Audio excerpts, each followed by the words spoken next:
You see a once bright mural towering above you. The signage has peeled off over the years, but you can still make out Feld Electrical R&D. A slogan used to intertwine with the loops a long time ago. Now, only a shadow of peeled letters remains. It says, "Tomorrow is just a whisper away." Looks like tomorrow never came. Above the mural, a collapsed roof, broken windows set in walls that are cracking and will soon also fall, and the coastal breeze rustling and sighing in the remains of the edifice. Feld Electrical. How ironic, all these dark rooms. Feld Electrical, you only know them as a small company that makes ink cartridges. Looks like they used to be big. There's something in the wind. Sometimes the only way to go forward is to fail first. Indeed, somehow you knew it was here, an urban ruin gutted by looters that once used to consume money and dispense warmth and light. You felt it before when it rained in Martinez, and you felt the cold of the rain. The feeling persists. It has been in you ever since. In there? She could. Or she could be in the identical room over there, or in that boat shack, in that church tower maybe. Why single out this one building? Even though you're sure you succeeded, all is quiet. There is no cold hand brushing against your forehead, no rustle in the reeds. The wind has died down. The ruin in front of you is silent as a tomb. Trying to talk to the wind, the city, whatever you thought would happen, did not. And now you're just standing there with your hands fallen to your side. Is trying to talk to the city something you've done before? Is it in your secret repertoire? A trick for when you're out of ideas? A prayer of sorts? To Revachol? How do we? I was really hoping she'd be in the village. Okay. She's probably north of the village, and this place is a peninsula. We already scanned most of the outdoor areas on our wild cryptid hunt, so we have an understanding of the geography, at least. And then there's the church. We've already searched that and can rule it out. I know it doesn't feel like progress, but exclusion is a step too. Anyway, we do it the old-fashioned way, sector by sector. Go over the whole peninsula, ask the locals, enter the places where we can enter first, like we did in the village. Then, if we're desperate, we can look where we can't enter. Bunkers, storm drainage, this place. I'm sure it won't come to that. Walk the coast, the old boardwalk, the reeds. You can always come back here and talk to the wind again. Look where it already got you. An adventure awaits. An adventure on the windswept urban coast. Buckle up and raise your collar. This search is going to be wet and cold. Suddenly, there's a sigh, carried on the molecules around you, moving, flowing from high pressure to low pressure, like that of a woman emptying her lungs. She wraps the collapsing stone box in front of you in her breath, flowing through it. In through the collapsed roof, flowing down a concrete staircase to the basement, sweeping away footprints in the dust on the stairs, and then the beach below the boardwalk, its winding tunnels, a whisper away. She's down there. Okay, why? Right. How do we get in there? The doors were on the collapsed side of this building. They're gone, basically. Finally, my time to shine. Perhaps you can climb them. We are not climbing anything. I'm 43 years old, and I plan to live to see 70. There has to be a way to use brute force. Climbing sounds unsafe. Brute force is safe. Look around and find something to break if the ladder fails.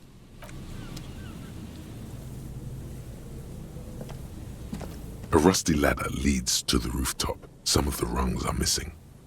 Yeah, that doesn't look good at all. The distances between the remaining rungs are rather wide. You'd have to use the mounting brackets. However, they seem corroded and the peeling rust is razor sharp.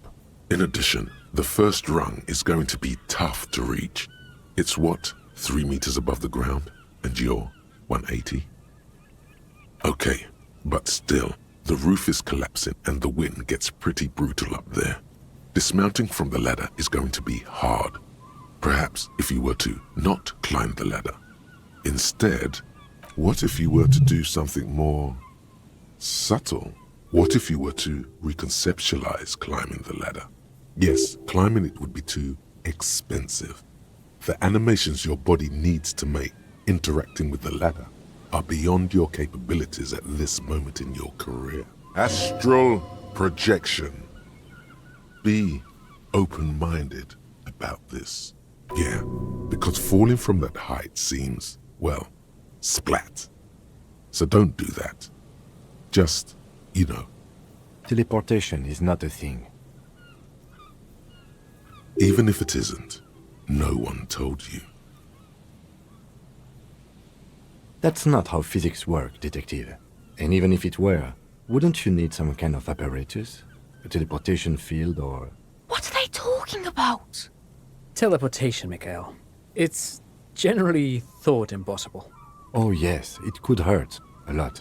He is restraining himself from using a parental tone with you right now. All you need to do is close your eyes and concentrate. Darkness enfolds you. You can feel the distance between the bench and the first rung of the ladder. All you need to is... Zoot, zap, pow, crinkle! It's like magic. You feel yourself disappear, your atoms fading out of existence. Oh my god, I can't believe it. Bam! You find yourself on the roof, having mastered the art of physical displacement. You know, for the record, you didn't teleport there. You just climbed the ladder with your eyes closed. The wind at the top of the building starts howling loudly, blowing away the lieutenant's voice. Faintly you hear, Never mind. Find a way to let me in when you get inside. Don't go adventuring without backup, especially if we think the suspect may be hiding here.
Two rusty metal plates that slide apart form a crude door.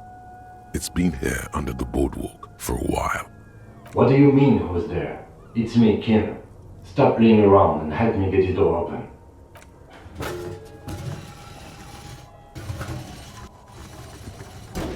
The doors seem to be on rails, but they've gotten jammed. You grab a side and put some strength into prying it open. With the help of your partner, the two metal panels slide open with a creak. Huh. I hope no one dangerous heard that. After you climbed up to the roof, you mean? There's a maintenance entrance under the boardwalk. It's next to a drain pipe, possibly a storm drain. It was easy to miss before. He's quite proud of himself.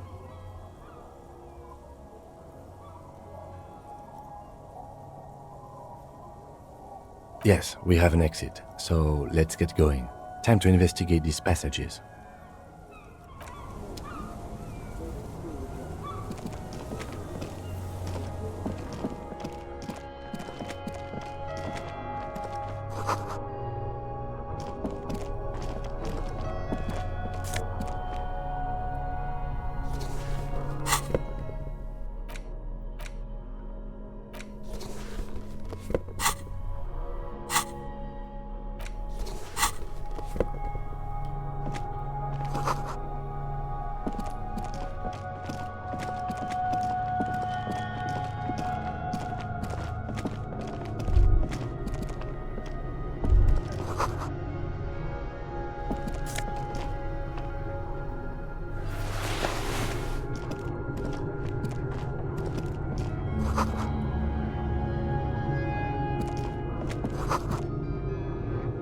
mustachioed and mutton-chopped man, amateurishly depicted, gazes at you with sad eyes. A plaque reads, K. Mazov. There is a spiderweb in the lower left corner of the portrait. Years' worth of dust is shaken off. The full head of hair, matched by an ample moustache and sideburns, look a bit silly. Someone crouches, heels digging into wet sand. Hands sweep across the sand. Grains stick into the frayed skin of the fingertips.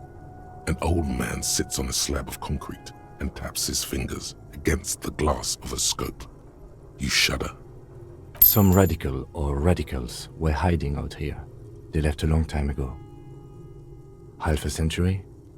This was probably part of the network of defense posts the communards built against the amphibious landing. I think the purpose of this bunker was to produce propaganda. It would have had radio equipment back then, but that's all been looted. We have found a lot of those lately. I guess what most people think of as history tends to linger in rundown neighborhoods. Martinez being what it is, no one has gone through the trouble of cleaning out the old bunkers. Good hiding place for someone who's up to no good. I won't stand in your way, but only after we're through with this case. Millions of depictions of Mazov have been produced. They're not all connected. Besides, that looked like some student. The youths always go for this kind of stuff. You mean like Ruby? No, I think we've stumbled on a piece of history.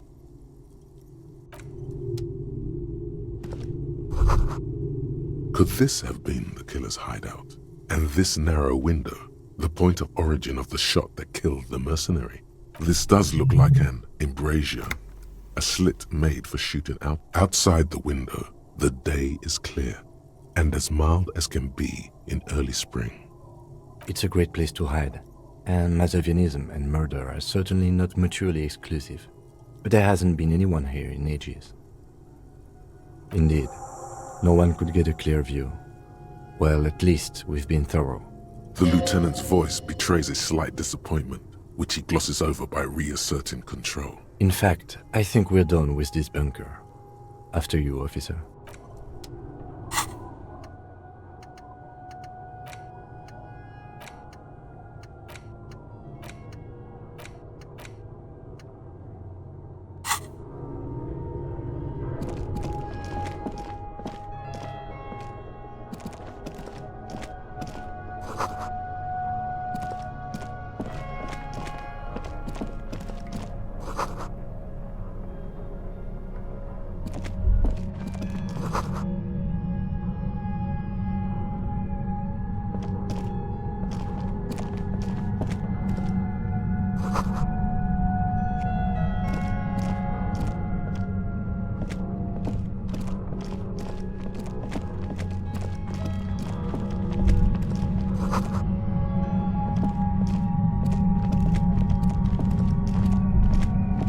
There it is again, like a swarm of hornets buzzing under your scalp.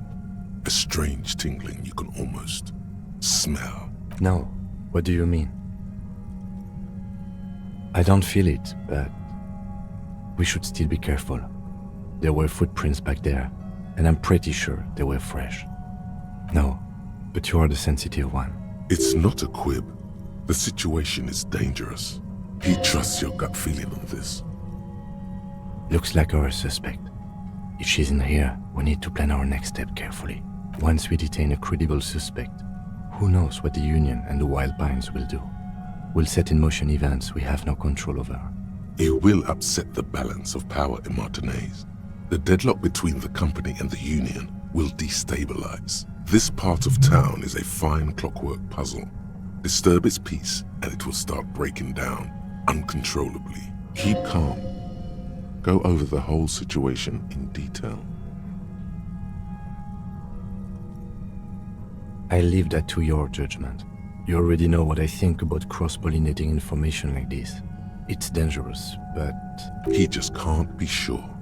Maybe it will yield something useful. Okay, why not? Whatever goes down might also affect her. The Union is watching her closely now. Not closely enough, you suspect, but still, good idea to visit her once more. Well, we are not responsible for what we can't predict, are we? I don't think the entire city will be razed to the ground. Let's try not to worry, he thinks. If you can't predict it, there's nothing you could have done. I think I see a cavern. Maybe more cellars? I think we've been careful enough. We still have the element of surprise. I wouldn't be so sure. You haven't exactly been sneaking. Or maybe not.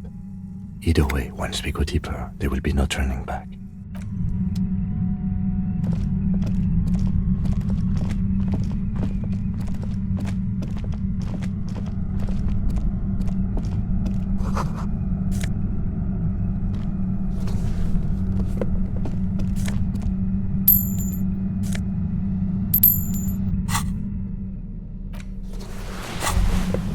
This hat is so soft, so warm. It wraps around your head, and your mind tingles with all manner of socio-economic theory. Kraz Mazov would have worn this, Yushenka. Mazov knew where to cook those thoughts. That's why it bears a Mazovian logo. Glory to the revolution, comrade. Whether you like it or not, wearing this hat has made you more communist.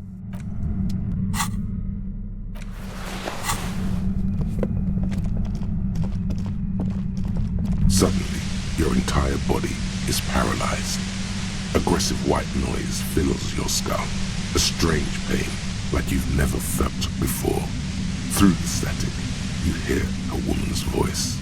It's like 1,000 radio stations are being blasted into your head all at once. But her words are the only ones you can make out. I know you're feeling pretty uncomfortable right now. Don't move too much or fight it. That'll just make it worse. Can't say it's a pleasure, officer. I was really hoping not to make your acquaintance. But here we are. The voice coming through the whirlwind of pain is not malicious. She doesn't want to hurt you, but she has to. Don't focus on the pain. Focus on doing your job. Tell her she's under arrest. Really now? Check this out. You're overwhelmed with a new surge of violent static. It feels like a blood vessel exploded in your brain. I'm using a pale latitude compressor. You and your partner have been caught in its field. The explosion of static you're hearing is the ULAN frequency, blasted from that pale emitter that Angus mentioned. Saw my equations? You've been sniffing through my lorry, right? I expected as much. I am a bit surprised you knew what you were looking at.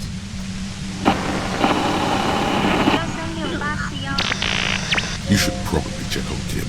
That's what good partners do. Right behind you, officer. The torment Lieutenant Kitsuragi is experiencing is worse than your own, but he's slowly beginning to recover. A pale latitude compressor is used to sort of make the pale more manageable. With a lot of these, you can force a radio signal grid on the pale, literally crunch the distance across it. Signals are relayed across a series of repeater stations fixed to buoys. Not a fun job manning those stations. All alone out there in the pale, people lose their minds in just a few years. So, what we are experiencing is a concentration of radio waves. Precisely. This is an industrial strength paraboloid. It's meant for forcing dimensions on something that doesn't have them. Needless to say, the frequencies used are out of this world. At the upper limit is the large prime number generator station. It's used specifically for pale latitude compression. That's why you may be hearing some numbers. But you might also hear, or think you're hearing, local radio chatter. She's been holed up in here for a while with no one to talk to. Keep her talking, and you just might get an opportunity to break loose. I built it myself. And she's proud of it too, as she ought to be. This is way beyond your abilities. That's illegal. I'm guessing it's patented. But we are beyond that, aren't we? Oh yeah, way beyond. No, once I shut down the compressor, the pain will end. It may take a few minutes for you to steady yourself, though. It's a bit like waking out of a very confusing dream.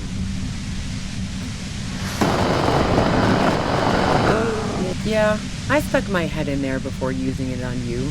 It seemed like the ethical thing to do. Can't say that I enjoyed it. The field was weaker, but I can imagine what you're going through. Yeah, let's not talk about that shit. You were hunting me and fell into my trap instead. That's all there is to say about it. So she thinks of you as hunters, not cops, and of herself merely as prey. If you've got something really important to say, you can do it through the white noise. Turn this. God damn it. Fine. If you really want to talk, I can dial it down. I've also got a gun, by the way. The gun she's carrying is a 2-barreled front loader, not like the murder weapon. Well, it doesn't feel much better, but she can form sentences now. Thinking doesn't seem to hurt as much. Just keep her talking, and you'll get through this. There's only 3 meters between you and the machine. If you keep her distracted for long enough, maybe. Be careful when you make your move. That'll be it for questions. Bide your time. I heard you in the passages, and I've been preparing for quite a while. So you found my shack, huh? I'm not surprised. Her tone is bitter. She thinks she's been betrayed. So nice. That's one knife I didn't want to find in my back. As opposed to the other knives she's finding there now. Hardy for one. I was, before I caught you in the pale latitude compressor. I'm fine now. That's her admitting the bullet was an emergency exit. It was dark in the shack. The waves outside had calmed down. She looked at the loaded gun. Then she cracked the barrel open and took the bullet out. Not today. No, I didn't do it. I only helped stage the lynching, though I doubt that makes much of a difference to you. So she says she didn't do it, and she doesn't trust you. Is it you specifically, or the citizens' militia that she distrusts? Who ratted me out, by the way? Was it Titus? No, he wouldn't have broken first.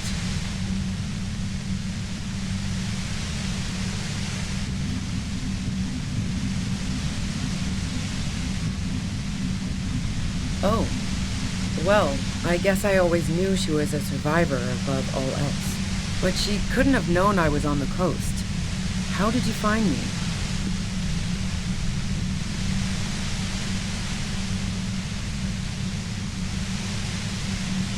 Oh, fuck. Took some convincing my ass. Those guys liked me, I know it. This is what happens to people whom people like. A dull despair is creeping into her voice. How the fuck do the rest of you get by? Does she mean that you're not a person whom other people like?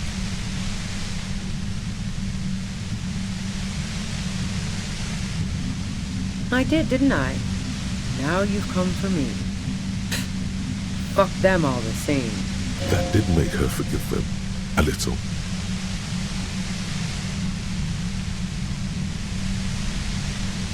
Like what? I already told you I didn't do it. A strong moral compass. She still wants the opportunity to make a case for herself.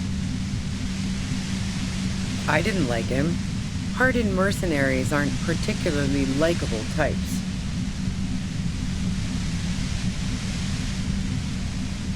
You think I was envious of his conquests? Look, pussy's not a problem for me, and definitely not a reason to off someone. See her confident gaze, her toned arms. Yeah, she wouldn't have had much trouble in the intimacy department. Plenty of broken people who don't come with that kind of body count. Besides, they're paid well for what they do. Yeah, sure. And I didn't like Wild Pines sending in those foreign hirelings. Me and a fuck ton of other people around here. I hate to be the bearer of bad tidings, but I don't think she's perjuring herself. She didn't hate him, okay? I'm listening. Man, I was with the boys the whole night. I hope they at least bothered to impress that upon you. Yeah, and I'm sure they also made some funny remarks about it. They always do. I've driven a lot of long haul and chugged a lot of beer, man. Can't do either without some power of mind over bladder. And anyway, that wouldn't have been enough time. Look, fuck you, man. I might also have stopped by the bar. She speaketh truth. Wow. Now I'm curious. Please, explain. Don't know it, but also... Evaluating your competence as a police officer. The shot couldn't have come from the roof, or we would have all heard it downstairs. She has a point there. No one mentioned. That didn't go super well. You've got to lay something better on her. And?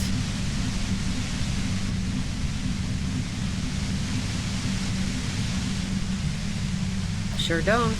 A breech loader? No. This is such a wipeout. The gun store. Trigger Happy Jacks. What did you think? That I'm going to squeal on my gun supplier?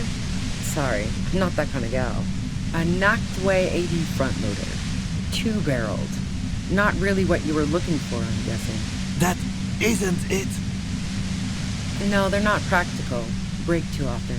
A doubt creeps over you. She sounds so sure of everything.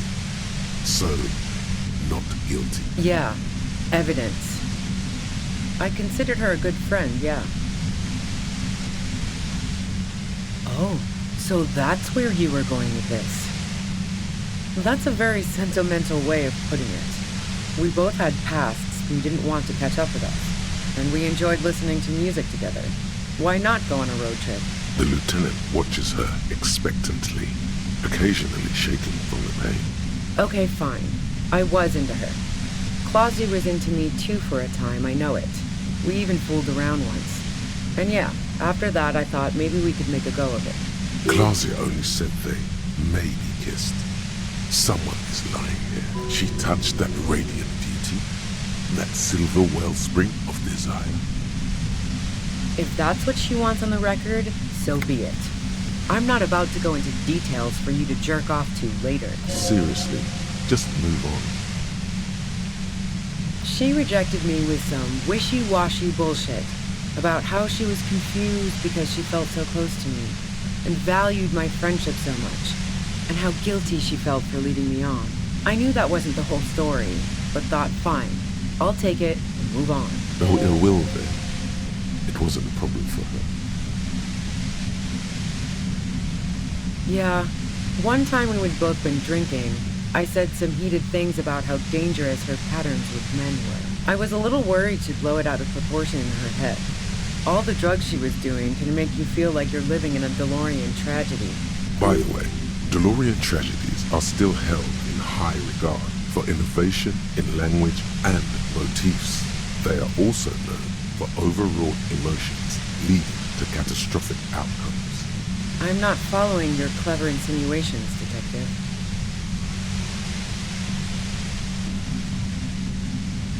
If I want to stare at a pretty girl, I can pick one up at a bar. Or, worst case scenario, look at a naughty photo. Who has time to go skulking about the whirling, drilling holes in walls? What the fuck, man? She's everyone's type. She's your type. Are you sure you're not the one who is excited about the peephole? She's beginning to suspect you've broken into her lorry now.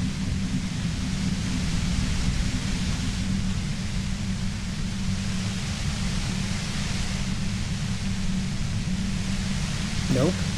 Look, she has an effect on people. That je ne sais quoi that makes it impossible not to look at her when she walks into the room, and very difficult to look away. But travel enough and you realize, for the same reason that she's everyone's type as an object of desire, she's not irreplaceable. Wrong. That kind of pussy is never replaceable. What the hell, man? Yeah, why not? I've gotten worse. Her hand slipped from the dial of the compressor for a moment, almost turning it down. Then she put her hand back. Not yet. Not yet. Yeah, the girl seemed terrified. The Merc was beyond caring what happened to his mortal coil. It was a no-brainer. Go ahead.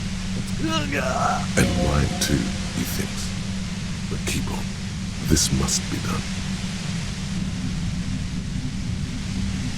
So, Heart of Gold Tommy fucked me over too. Never trust a musician. That really comes as a blow to her. Maybe twist the knife, just in case. Make her more desperate. Okay, great. You got into my lorry on your own. What now? You're going to arrest me for drug trafficking? Beneath it, she's relieved Tommy didn't betray her.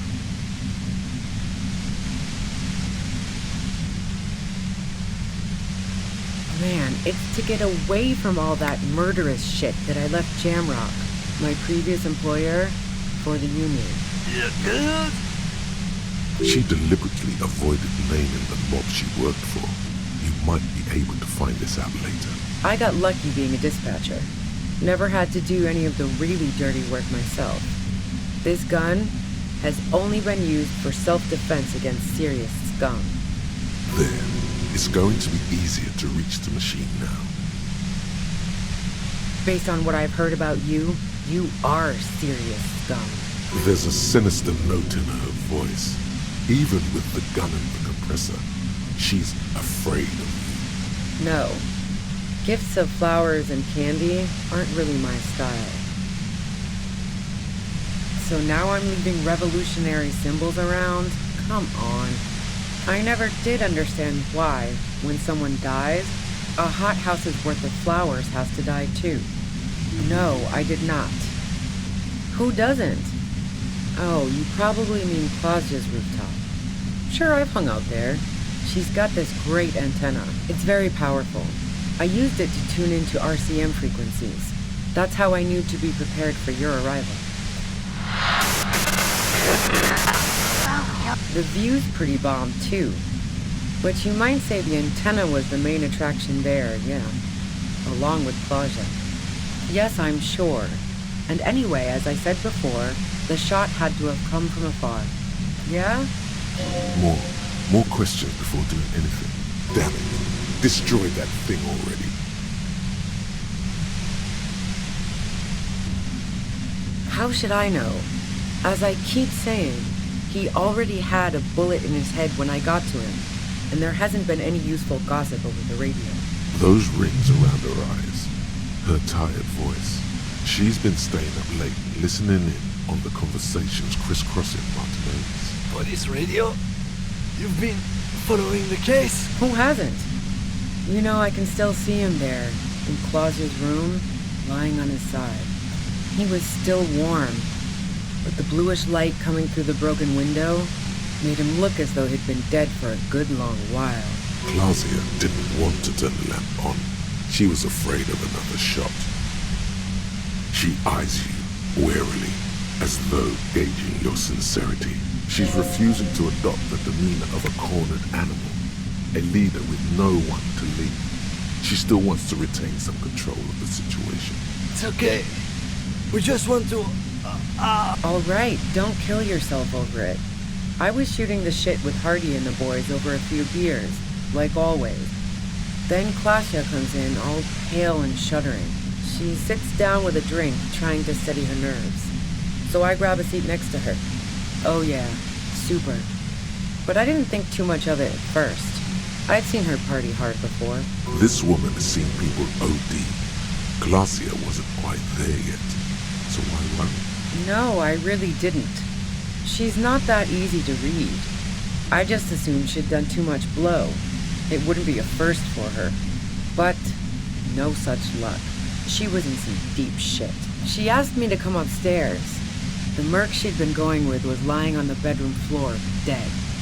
I knew she couldn't get the authorities involved, so yeah. You made it look like he'd been hanged.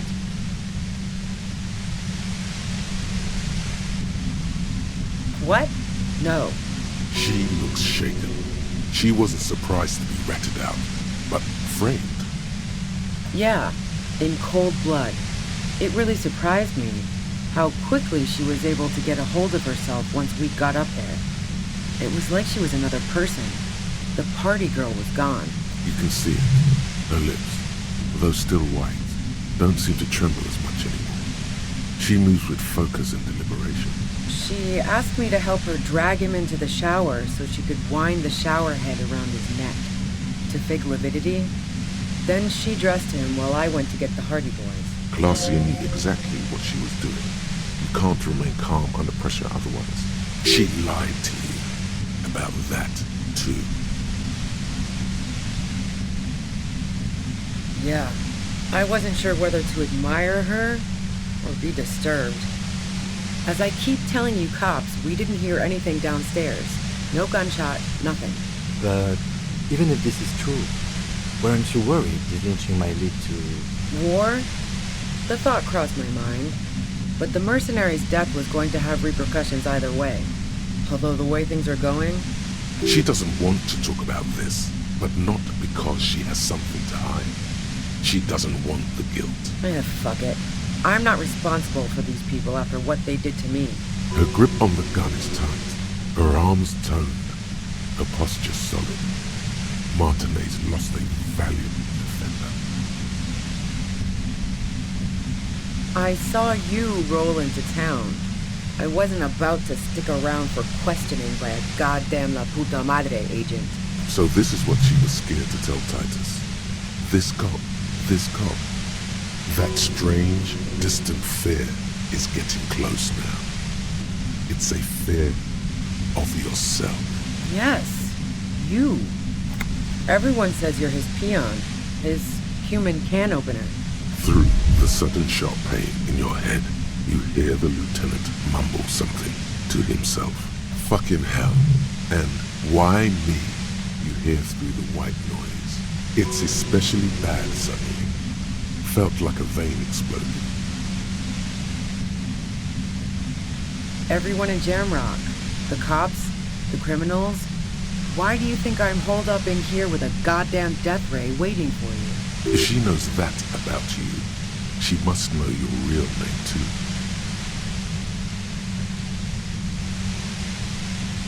Harry Dubois. One corrupt motherfucker with the disco pants and a funny tie. Agent to La Puta Madre. So she knows your name. That doesn't mean you're on the tape. Criminals make up bogeyman stories about cops all the time. All of this just means that you're effective. Criminals know you and are scared of you. I don't know. Sounds pretty convincing to me. Is that a joke or a threat? I'm guessing both.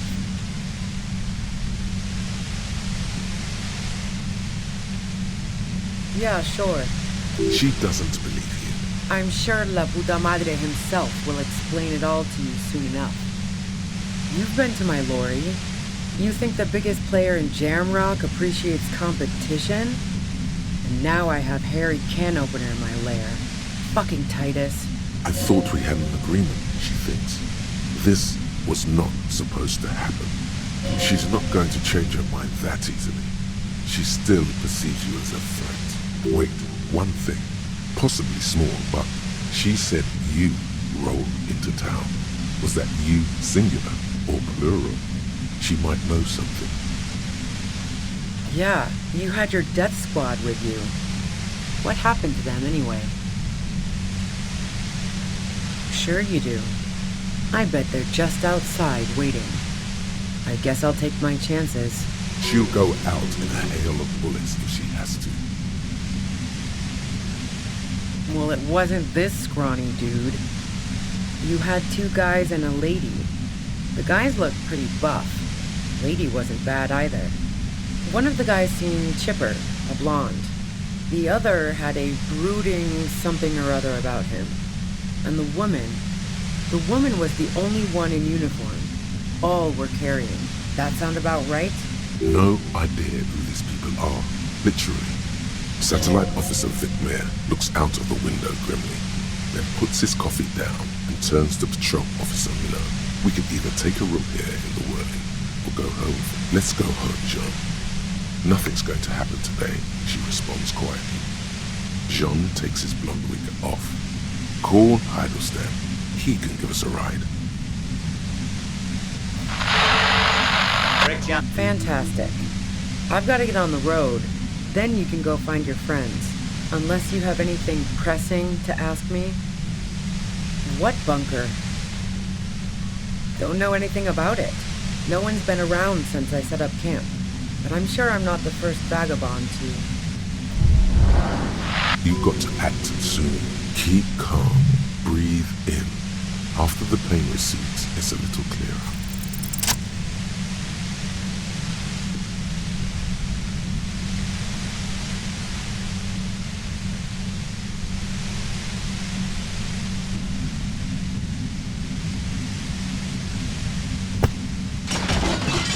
You did it. The compressor lies broken on its side. It's quiet in your head again. It still hurts like hell, but... All good, officer. Be careful. She looks at the machine, assessing the damage. Her hand trembles. Oh, fuck it.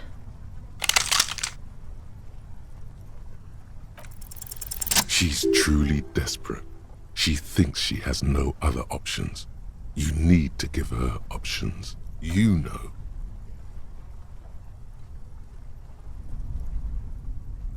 She stares at you, frozen, the gun still in her mouth, eyes filled with dark intensity. Then something shifts in her. Gratitude, doubt. She's still ready to go. Her neck and shoulders relax, and her grip on the gun loosens. She runs past you, then past the lieutenant, and disappears into the darkness of the tunnel. Good call.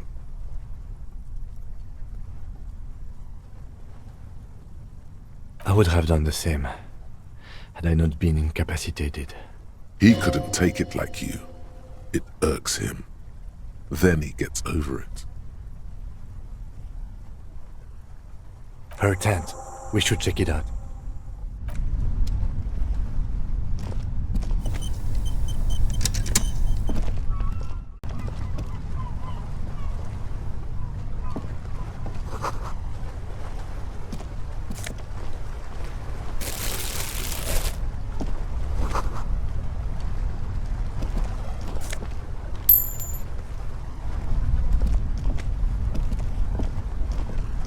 The plain red tent stands by dispassionately. It was pitched by practiced hands. She's used to camping out. The tent looks old, but well maintained.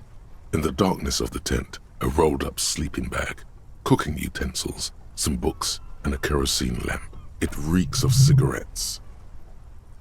Assorted soft covers, mostly pulp horror. A motor carriage lies buried in the snow on one cover. On another, a ghost airship.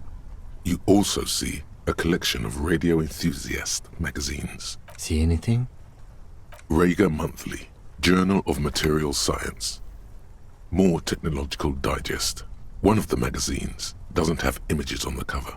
It's not a magazine, it's a leather notebook. You pocket the worn brown leather journal. A trusted friend left behind. We should read this immediately, like right now.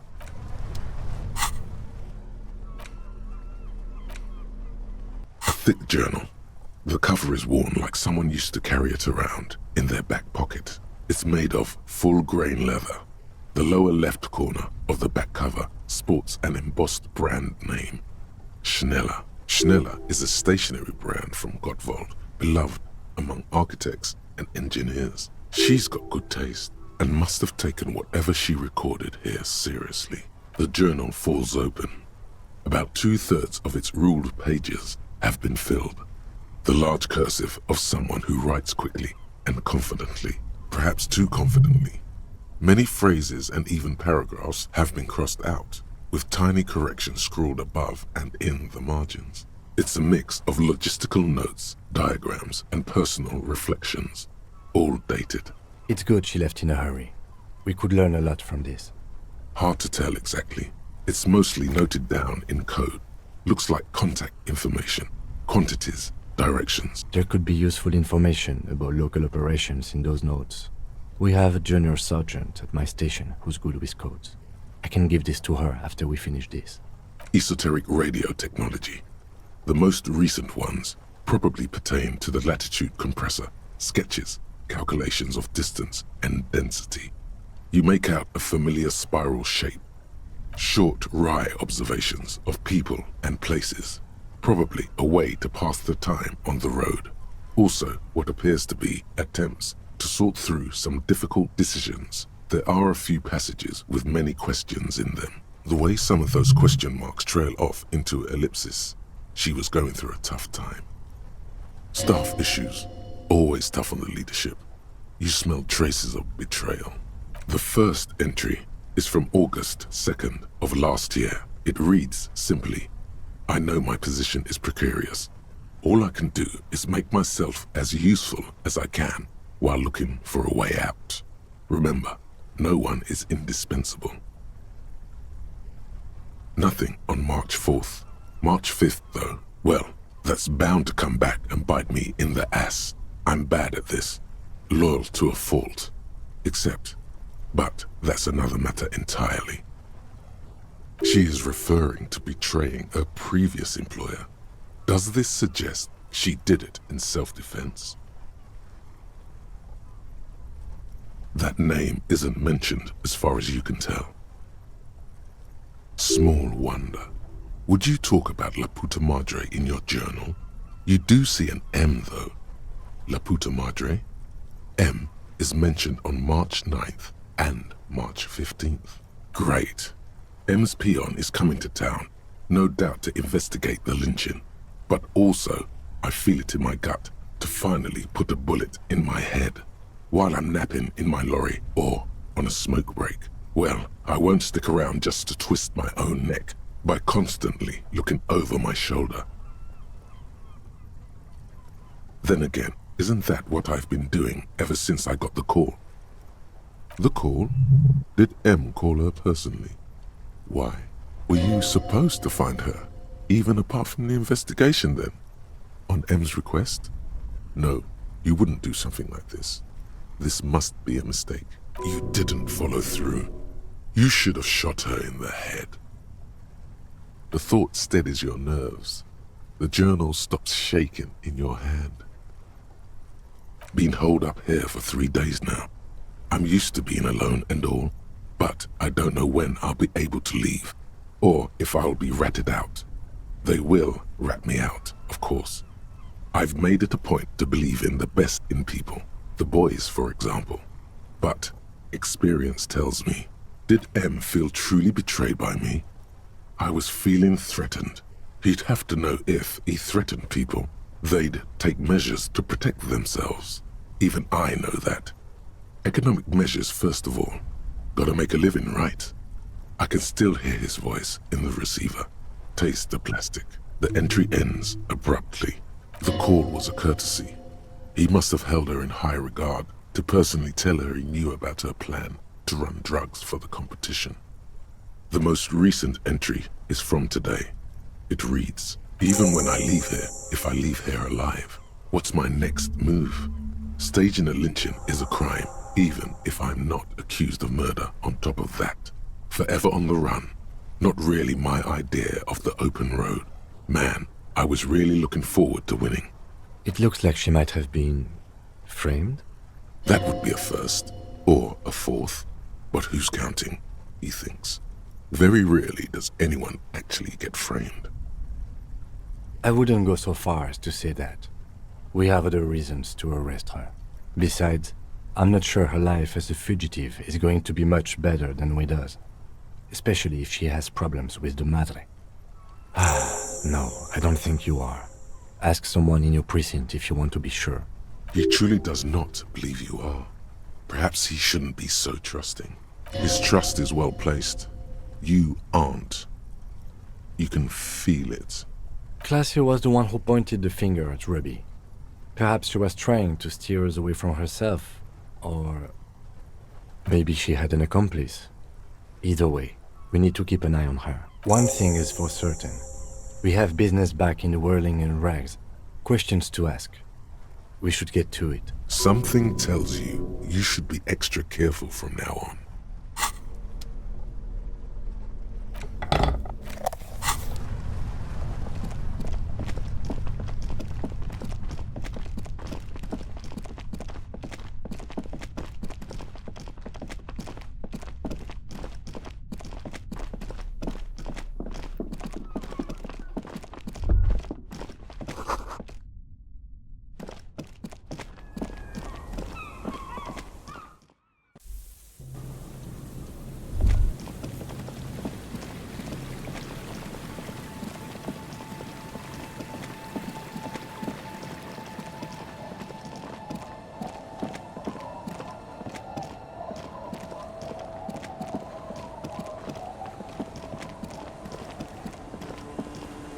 our tenant.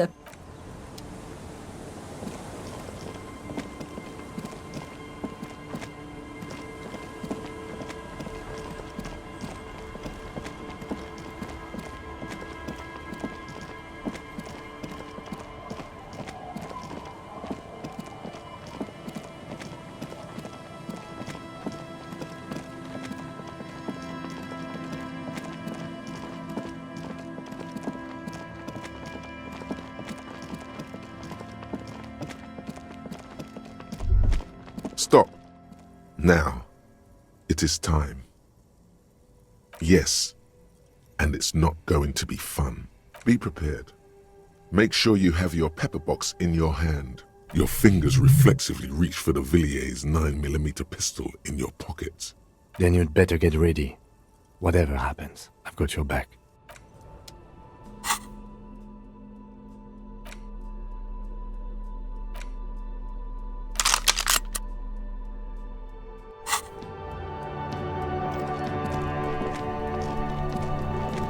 I'm all out of shits to give, loincloth. Welcome to the fucking reckoning. Put your damn gun down. People are gonna get hurt. We need to talk this through. Shut up! You're not gonna talk yourself out of this, loincloth shit fuck. This is the mercenary at the gates. His chest rises and falls under the ceramic breastplate. His fingers reach for the butt of his sidearm. There's something very wrong with him. Shh. This is a misunderstanding. Nothing irreversible has happened yet. You can just return to your unit and forget all about this. The Kypt is merciful, willing to spare us if we just forget about our murdered and humiliated commander. I think we should just kill everyone, Courty. You are all drunk. Come to your senses. You won't gun down 7 people in the middle of the street. This isn't a frontier town or a jungle outpost. Easy, Lizzie. Let me handle it. I know guys like this. I'm sure we can come to a peaceful agreement. Ain't that right, fellas? He is facing overwhelmingly superior firepower, and he knows it. Peaceful. Nest in your abdominal cavity like a little wild mouse. The masked man's words are barely intelligible, but you can hear them. Fuck, there's the third one. How did we miss something like this? This third one, he is the most dangerous of them all, heavily armed. The lieutenant is genuinely worried for his life. You should consult him before getting in there. If this turns into a firefight, we should take him out first. A sound strategy. He's the leader. My plan is not to get killed, but we have to intervene. He doesn't want to, but he must. The Mercenary Tribunal.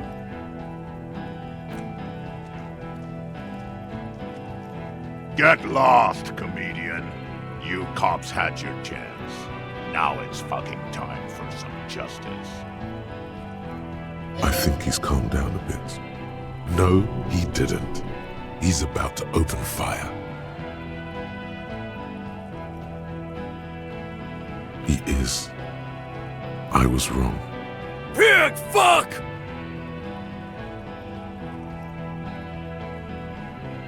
Oh, people are gonna die today. We're not leaving it like this. These tribals hung him up for everyone to see. No one is going to kill anyone. Let's just put the guns down and talk like civilized human beings. She doesn't seem to understand the severity of the situation. With a wordless gurgle, the killer loads his long rifle. The leader gives a small nod to the helmeted man. Suddenly, the grip of your sidearm feels comforting and warm in your hand. Feels like it's saying, do it. Shoot him in the mouth. Shoot him before he shoots you. No, wait. It's good you have that gun. It really is. Just soften him up first. Present an argument. If you waste time, people will die. No, we can do this. Drag it out a bit. Get under his skin. I don't know about this getting under his skin. What if he gets under yours? I'm barely keeping your hand from trembling here. Peace. Always peace. It has worked thus far. Start with the first idea you have, then move down from that. Whatever you do, stop wasting your time thinking about it. Rude. Rude is the killer. Rude, the killer, Owen Cloven. He doesn't talk much. All of you cunts inside out. The gunner, the raddest, the killer. What do you think he does? There, on the rim of Owen Cloven's helmet, you count little stick figures. 19, 20, 21. About 50 little stick figures. All of them black, plus 2 little white ones in the end. These men served in Seminine, the native islanders. The 2 little white figures in the end are from when they moved to Revachol. They're recent. That's right. Plenty of kips here in Revachol, too. T, let's fucking do it. Now is the time. Stop waiting.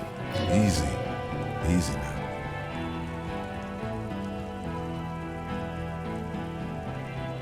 You think I care what that company cunt thinks? He isn't just boasting. He really doesn't care. Back out of this now, or it'll get bad.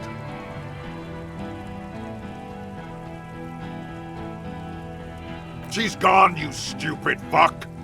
Sailed off 5 minutes ago. She doesn't give a shit about you, Silos. As you look to the bay, you see a small green sail on the horizon by the crumbling sea fort, growing smaller. Stay cool! Don't do anything stupid! The company bitch is gone. Laylee's gone. Fuck are we still doing in this shithole? Guys, I just get in the way.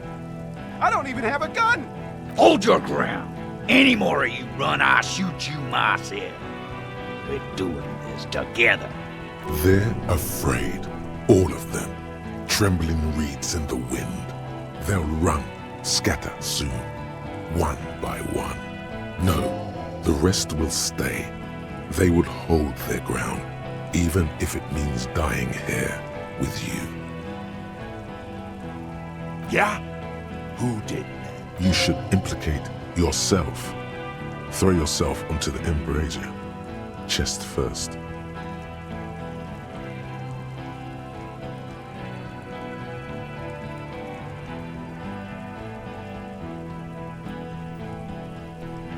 No, wait! He didn't. He is tense, like a steel spring under full load.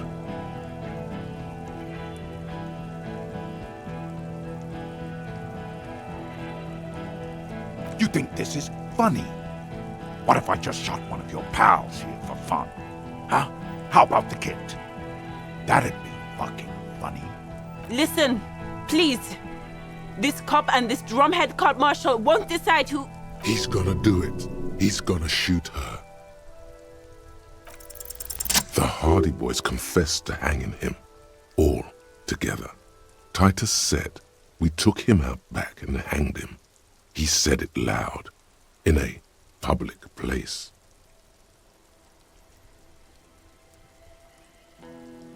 You're lying. A Kiel Model 40 revolver, 8 rounds in the barrel. The gun slowly sways in his hand from the inebriation. You heard wrong. She and these men have been helping us find the shooter.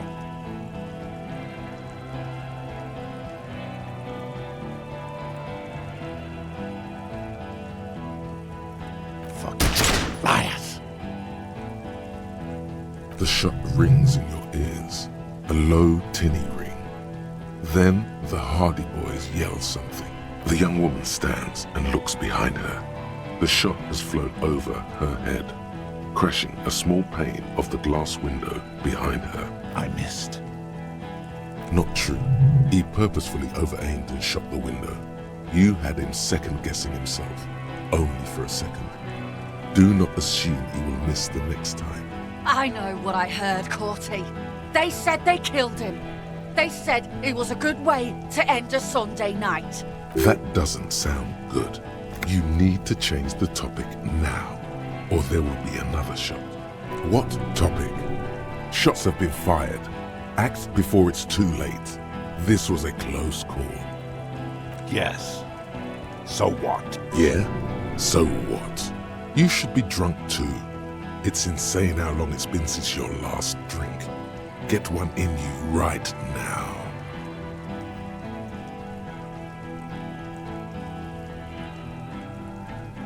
Exactly.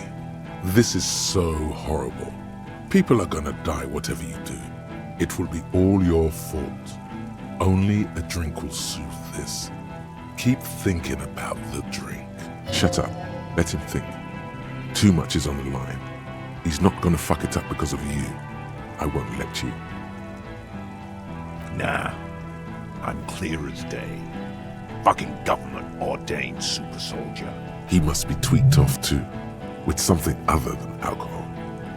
They always are. Enough already! What is this? We didn't come here to fucking chat! Interrupt me again and I will execute you on the spot, Lance Corporal. Now, you got them both off-piste. He's foaming mad at her. Alright, here we go. This is an illegal tribunal. Krenner would never sanction this. Who's the commanding officer? Take your pick. I have some trivia, too. Get him interested in facts. Really, none of this looks like it's going to do anything but piss him off. You only have time for one argument. Choose wisely.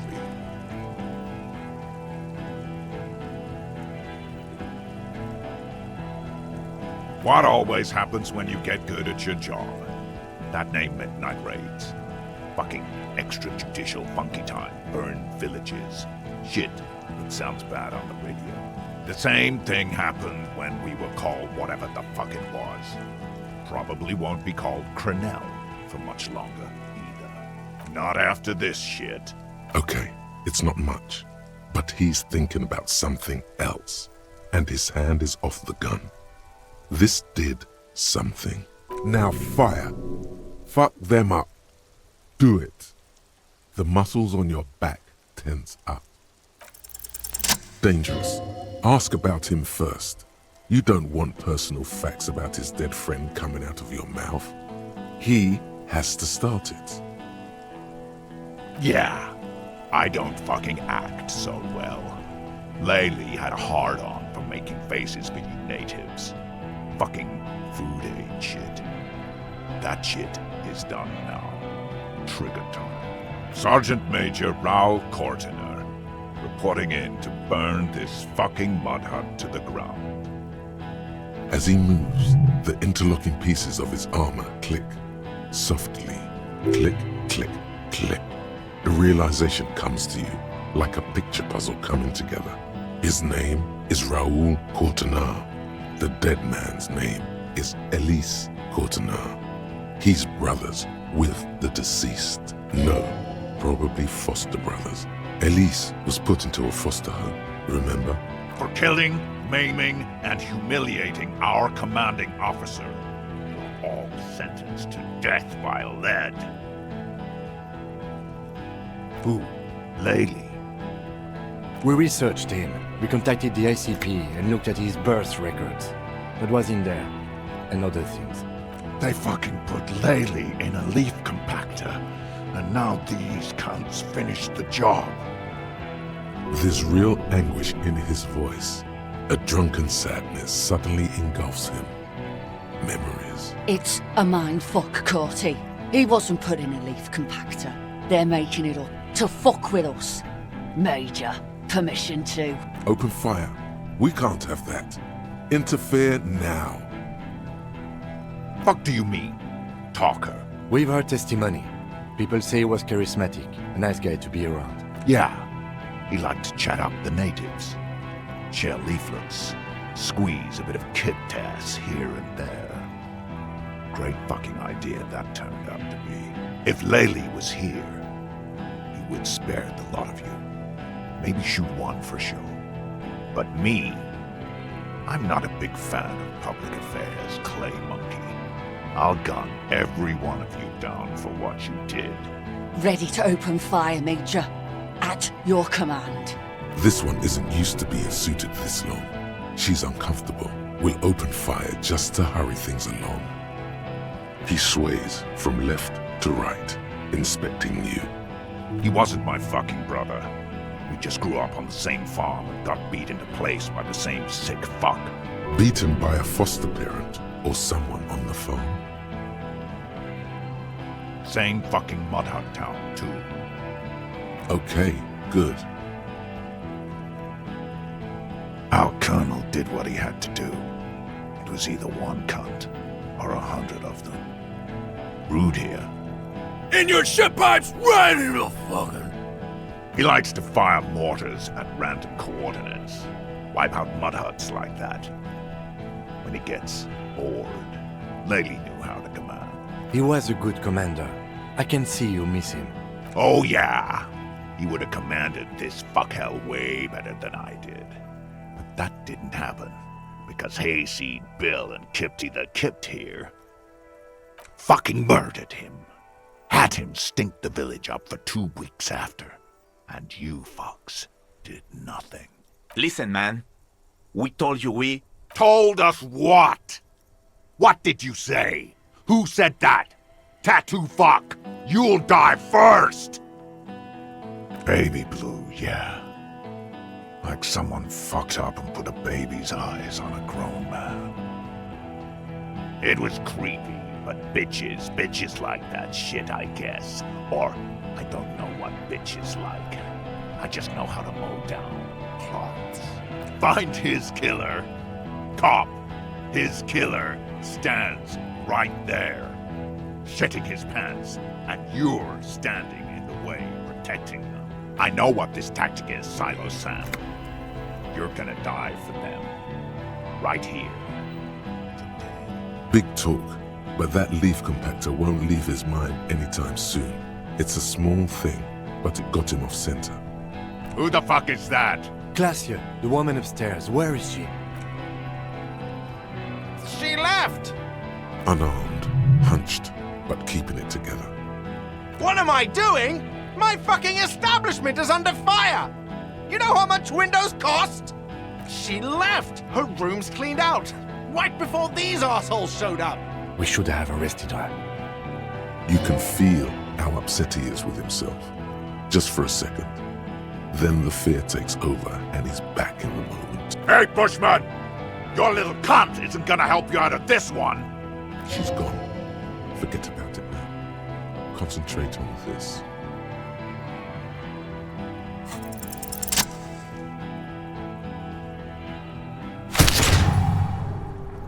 A plume of smoke and fire erupts from the gun, and your hand goes numb from the explosion. I feel it in my fingers. I feel it in my toes. The smoke drifts west with the wind. You hear the plaza erupt in violence, slow like a waterfall in reverse. There is a hole in his cheek. Blood gushes out as he stumbles backward, eyes filled with rage and disbelief. Gurgling, muttering something unintelligible. His lips, moving, swollen with fear, are trying to say, shoot him, but he can't.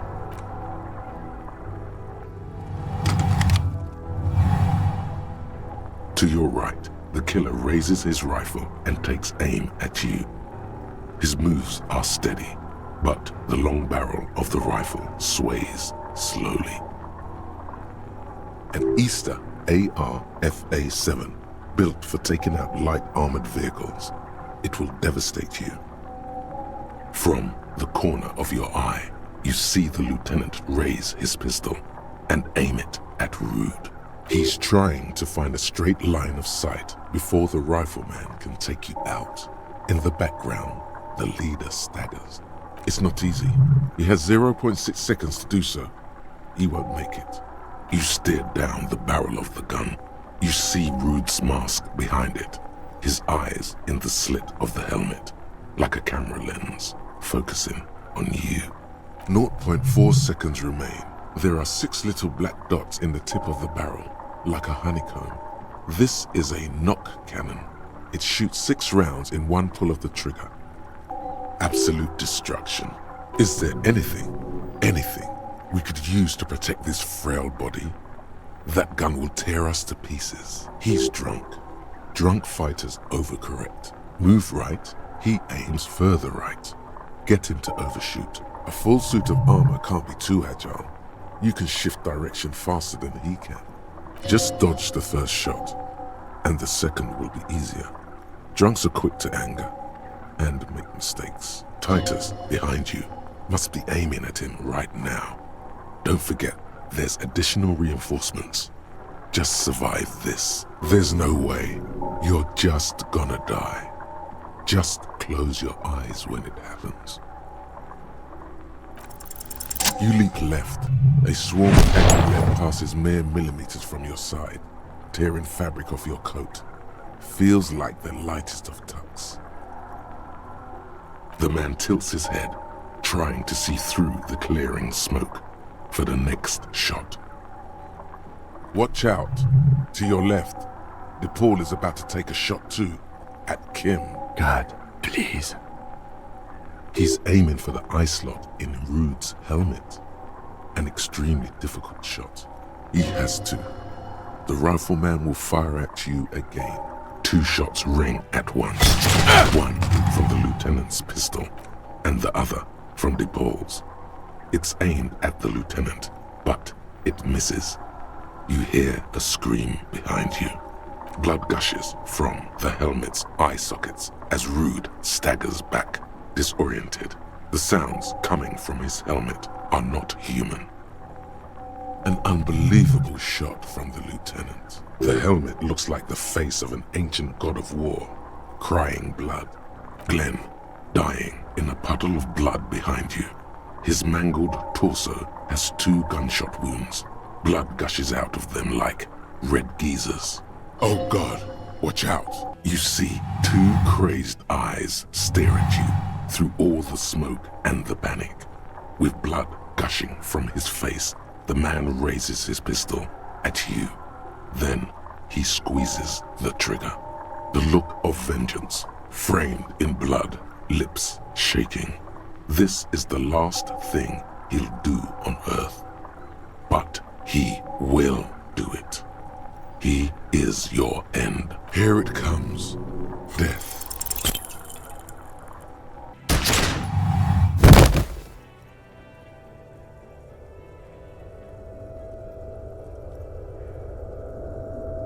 You can't. There is no time. Something inside your pelvis explodes. Your entire lower body is on fire and your legs can't support you. You fall down like a rag doll. The Hardy Boys are screaming, fighting, dying. Someone jumps over you. Nearby gunfire shatters glass. Stop! The cop! Protect the cop! He's down! Warm blood pools underneath you. It's sticky, and there's so much of it. You're bleeding like a pig, but the bullet seems to have gone right through you. Don't go into shock, and you might make it. Don't go into shock. Hold on. Liquid parts mostly, and you're quickly running out of them. There is a major artery on the inside of the thigh. Nothing. A persisting darkness. Dancing lights of pain. Distant shadows cast by them, like a hellish play. You're bleeding out.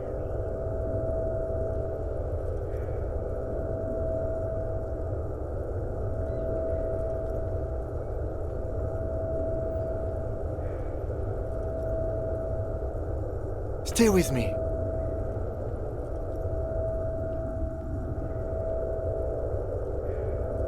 Yes, keep talking. You hear me? Stay awake. But you can't. It's so hard. Your eyelids grow heavy, and the sounds ever more distant. And a cold comes over you.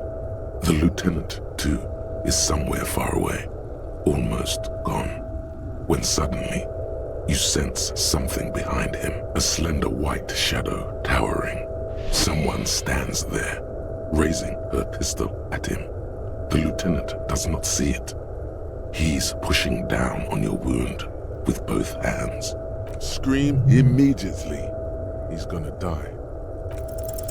No, you say, and hand out your firearm to him.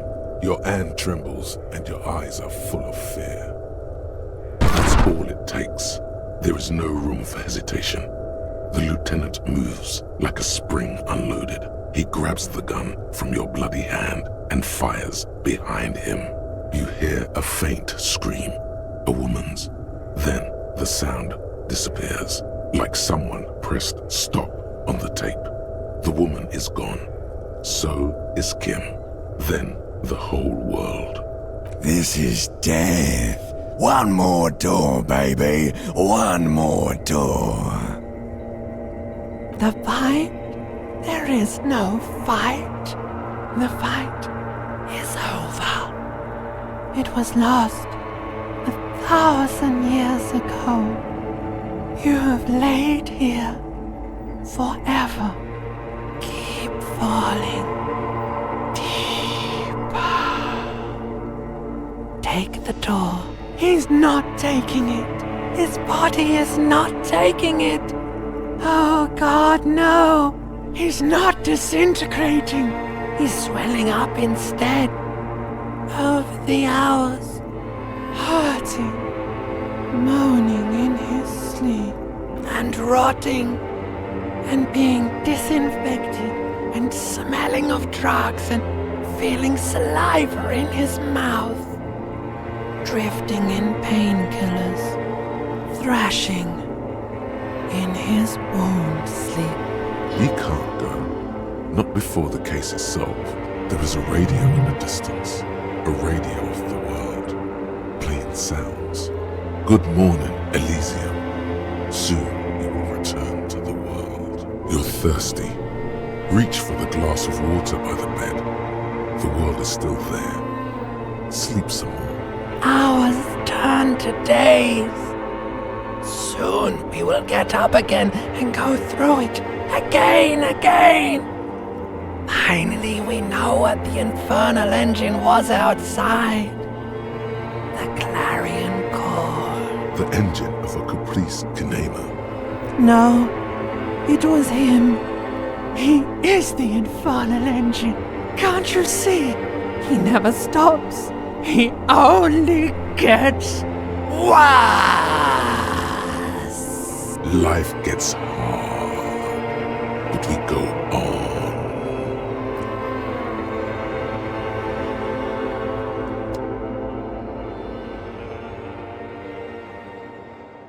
You see the lieutenant's familiar shape in the orange jacket. It turns double, then triple, from the pain. It's nothing. You're alive. That's what matters. Sunrise, Parabellum. It's not ouch time yet. You just got the Dramamine pill an hour ago. Wait until it wears off. Dramamine?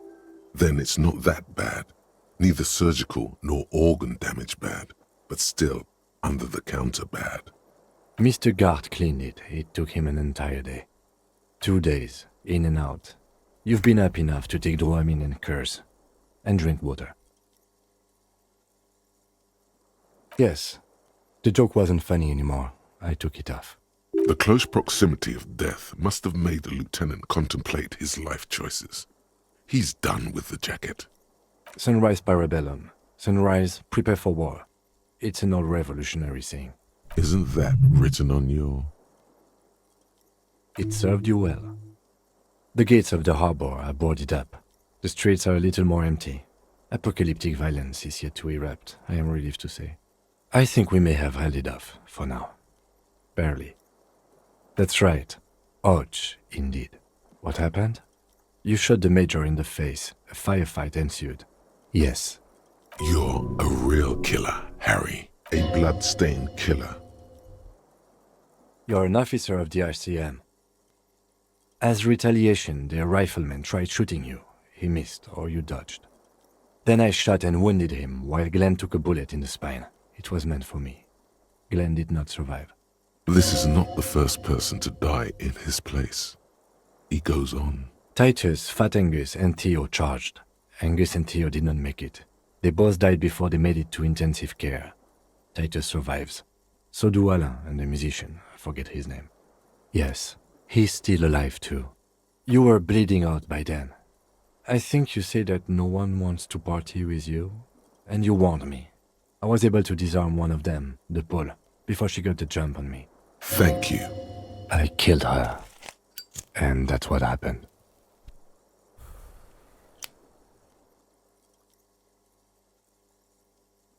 This is the one. He nods. The Pole was the last to die. Everhart had their bodies returned to Crenel for a funeral. The company is yet to retaliate. Because we deterred them? Or Joyce did? Maybe the harbor in full lockdown is too costly a target. Or maybe they are simply taking their time and will attack soon. I don't know. 3. Glenn, Theo, Angus. The fat one, he took a lot of bullets. And Theo, he was just too old for combat. All.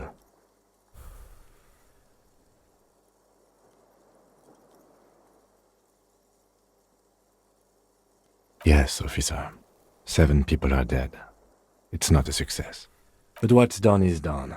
The violence is cordoned off. The Hornets did not get into the beehive.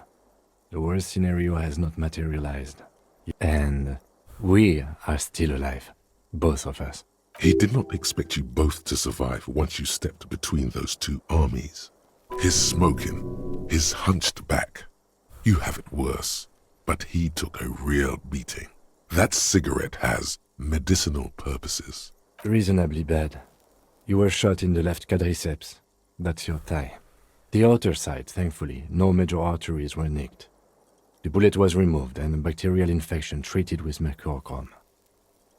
We will see.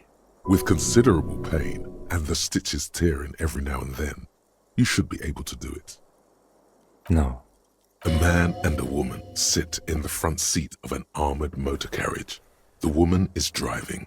The man lights a cigarette. Jean Vicmer is his name. The asphalt vanishes under the wheels of the machine. Ahead, harbor cranes rise to the sky. Back to that shithole, he says. I called your station after the fight. The injury was logged in. They told me they've sent officers to join you on the site. I'm sure they're worried about you. That means he hasn't seen them around while you were out. They're not really worried about you. If they were, wouldn't they be here? I don't know. He may have some idea, but he's not gonna get into it with you. That's between you and them, he thinks. I did. No need. Not very. I have a concussion from that woman beating me with the butt of her gun. I tried to not move too much. Things would be worse if you didn't warn me. Thank you. I did not see her coming. Stupid of me.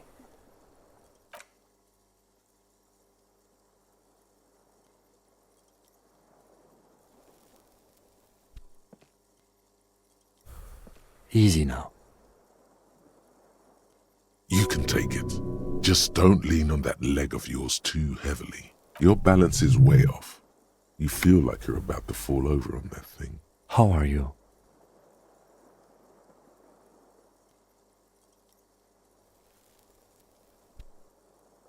Your disco days should have been done quite a while back, Lieutenant Gefreiter. I honestly don't know. Do you? Because we can't talk to Everhart. The harbor is in lockdown. Everyone in there is outside our grasp now. And Joyce has left too. Yes, she left yesterday morning. To meet the board of Wild Pines, or that is what I've heard. There's a pin somewhere in the machine that keeps Connell from sending in a death squad. Maybe it's her. Maybe she kept her hand. Either way, Ruby's gone, and Classio too. We really should have arrested her, you know? Guard confirmed she left 20 minutes prior to the Tribunal showing up. I don't know. I think your incredibly dangerous theory about you being the killer was incorrect, however. There is not one piece of evidence to support it. Honestly, I think our investigation has not produced a single credible suspect.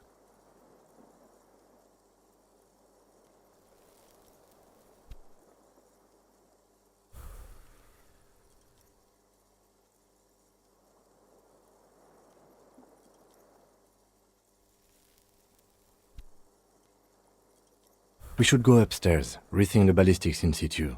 I agree with this. What else? See? There's that.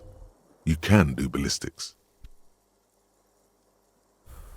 Yes. God curse the footprints. Not solving the case for us. Au diable. What? Every piece of garbage in the city is not connected to the case. You don't have to keep everything. He's wrong. Okay. I don't know. That's been there for years. It's extremely easy. There are thousands lying around. We found one. All completely unusable. It's precisely how easy it is to find one that makes the bullet useless. We could find thousands more if we wanted. All of Revachol is full of them.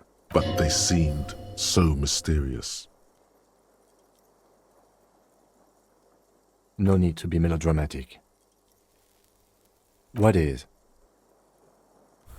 Something. I'm afraid we may not be able to locate communism, Detective, on account of it being dead. Ideology does not have anything to do with the murder investigation at hand. I'm sorry, it does not. Don't be narcissistic. Half the cops in Revachol West are his peonies. Even if you are, it is not a decisive factor in this case. That does make some sense. He arches his brow. The ceiling fan patiently spins overhead. It really is very hard. He sounds surprisingly weary. That concussion must be making him dizzy. No. Are you ready to limp? Good. Where do you want to limp to? A gust of wind blows in from the bay. The duraluminum box around you vibrates imperceptibly.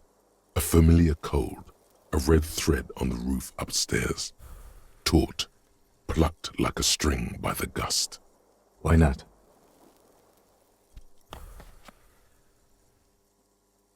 Another look at the window, perhaps? The one he was shot through. I don't know. I can't think of anything better.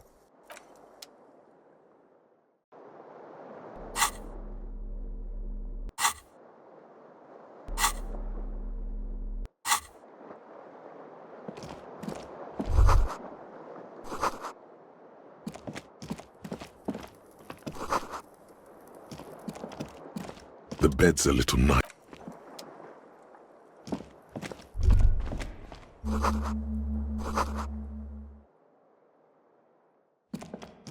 The bathroom mirror.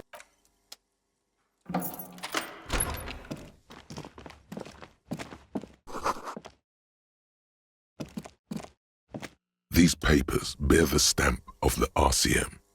They appear to be fragments of the lieutenant's paperwork, half finished. You make out notes on this and other recent cases. I had Gart open the door to your room. You were running a low bacterial fever the first night. It would have been easy were it not for my concussion. We both got lucky, considering the odds we faced. Let's go?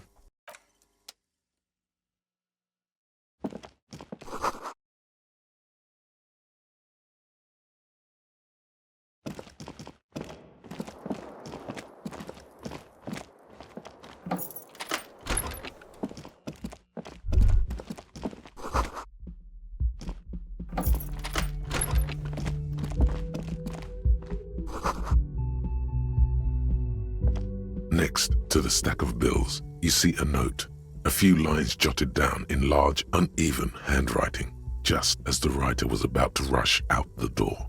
I'm sorry, I fucked everyone over. P.S. I didn't kill him.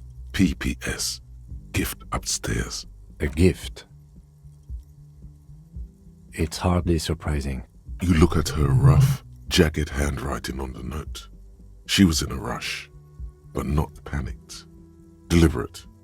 Focused. I am not drawing my gun, yet, but I don't like gifts. He says he's not, but his hand moves instinctively toward his holster as he studies the note. Just don't walk into another radio trap, okay? Relax. Not everyone is out to trap you.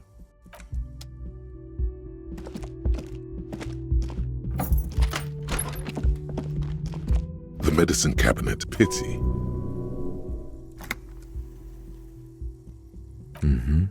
She certainly had her priorities straight when she was packing.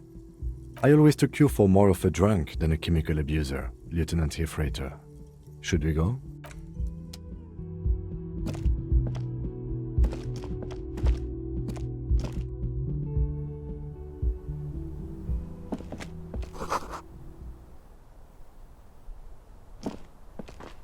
You see the same two neon-lit shapes, a man and a woman, only now a red thread bisects the room, pointing from the antenna outside to the cupboard on the wall. This is ballistics. She's left a trajectory for us.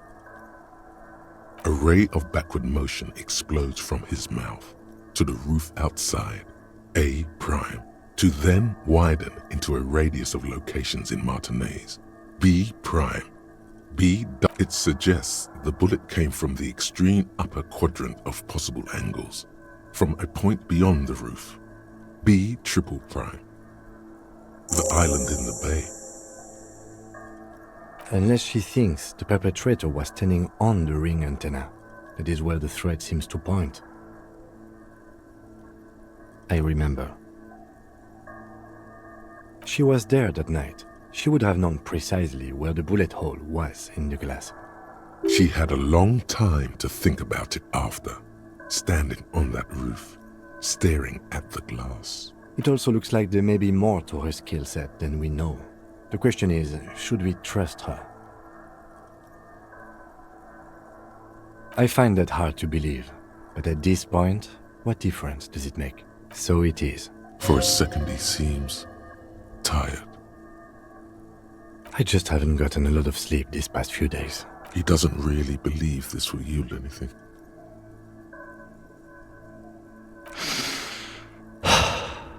He is trying to justify it to himself. The lead is flimsy. You might as well go around Martinez looking under every rock and talking to every person. But what else is there? He sees danger. Another trap, perhaps. He must be cautious for a reason. This man has decades of experience. There, across the grey water, amidst crumbling concrete, a birch tree, and the half-sunken ruins of a flak tower. I understand. He will. He has it in him. Not a lot, no. No, I just don't want to walk into another embarrassment. I am a creature of pride, you see. I'm afraid of becoming a joke. It's not something he's proud of, but that's the way it is. Could be the makings of a sniper's nest. Why not? Military fortifications are made for that kind of thing. Okay, let's go to the fucking island. How do we get there? Joyce Messier had a sloop, but she's gone. Ah, yes, of course. The village. Let's go.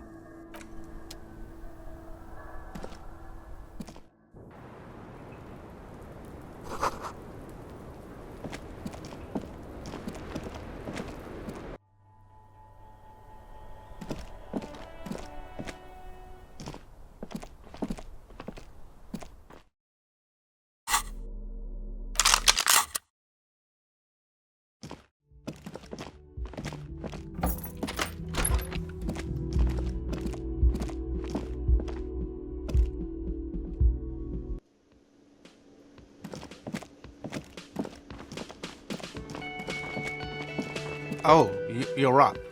It's good to see you back on your feet. Did you like your room? I cleaned it for you.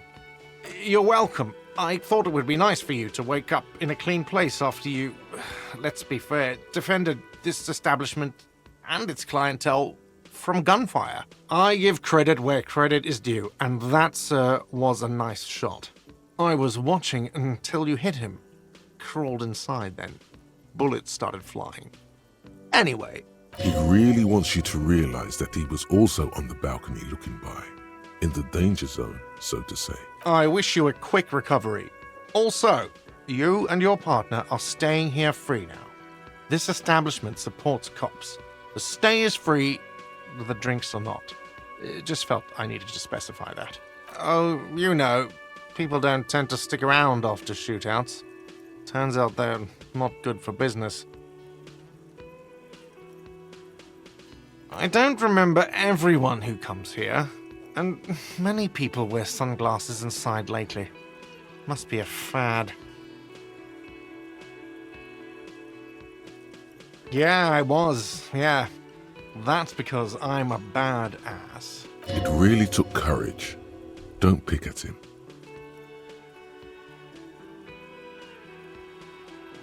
He nods back at you, even more stoically. Just two badass men nodding stoically. Make that three. The lieutenant is nodding too, hands crossed. No problem. They'll come back. They always do.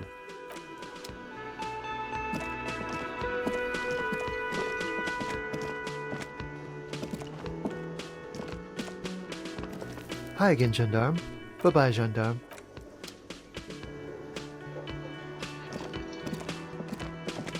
Seeing you approach, the bruised man raises his bear in welcome.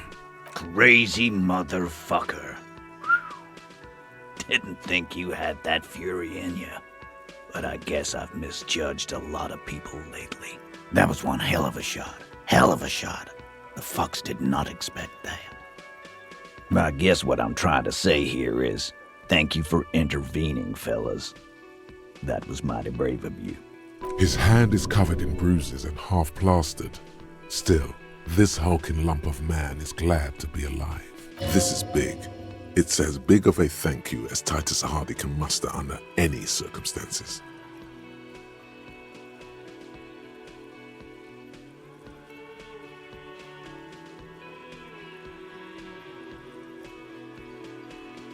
Now, how can I help you? Theo was old. I think he'd be pretty happy with the way he went. Never could imagine him withering away on a sickbed. But Angus, he was just a stupid kid. Didn't realize the mess he'd gotten into. Trusted me. Still, the balls on that kid.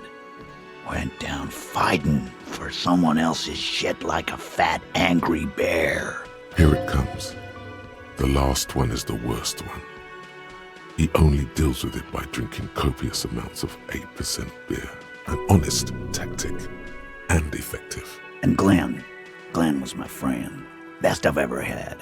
I'd love that crazy homo like my own brother. We're all fucked without him.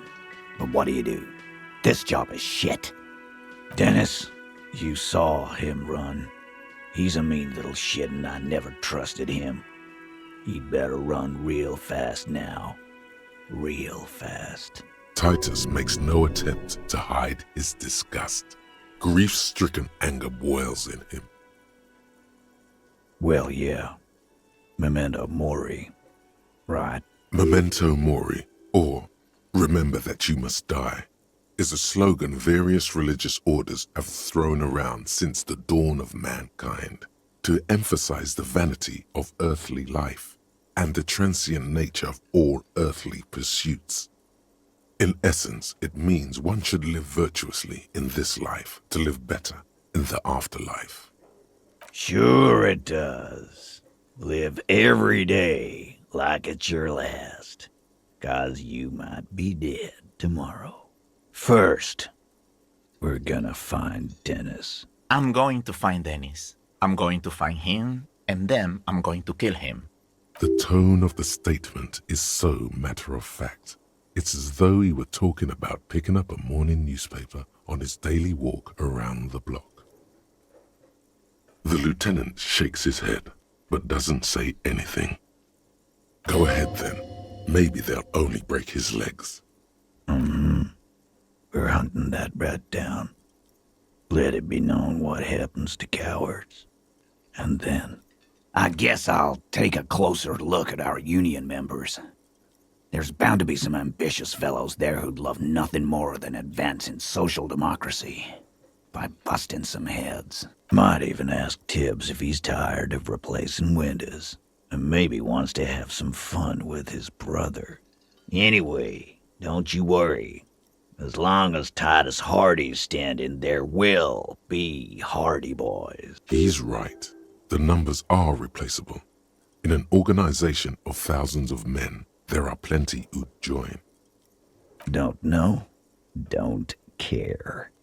I'll be glad if I never see that fucking woman again. Even after all that hell, he's still bitter about her? Nope. He did. He nods and takes another sip of whiskey. His clenched jaw says otherwise. If anything, it's another score for him to settle one day. It'll have to wait for now. Judging by the sight of you, I'd suggest crawling into bed with a bottle of whiskey in one hand and a big tit in the other. Yeah, go pay Monica a visit in Janrock. She's got a knack for making men forget about their worries. Biggest pair of milkers in all Rebacho. Hell, you both look like you could use some feminine company right now. Thank you for your advice, Eugene, and you too, Alain. I do always appreciate a good use of the expression milkers. It sincerely amuses him how hard these guys typecast themselves. You're welcome, Bina Claude. You're all right in my book. Take care, coppers. You two look after yourselves now. Death passed on you today, but men don't get that lucky twice. Copo Loco. And normal cop, I guess. Good luck in Shamrock. Scars made the best tattoos, they say. Thanks for getting involved, guys. Not a lot of cops would step into that line of fire, but you did. And if you ever feel like the uniform is holding you back, I've got a few vacancies. You'd make one hardy boy, copper. And Titus Hardy himself would make a good officer. That man was born to lead. I will, capo. That's a promise. Now scoot, 'cause the Hardy boys got some mourning and drinking to do. Take it easy on the drink. The danger has not passed. This town needs you on your feet. Good point, Bino Claude. We'll keep the vol under 12% tonight.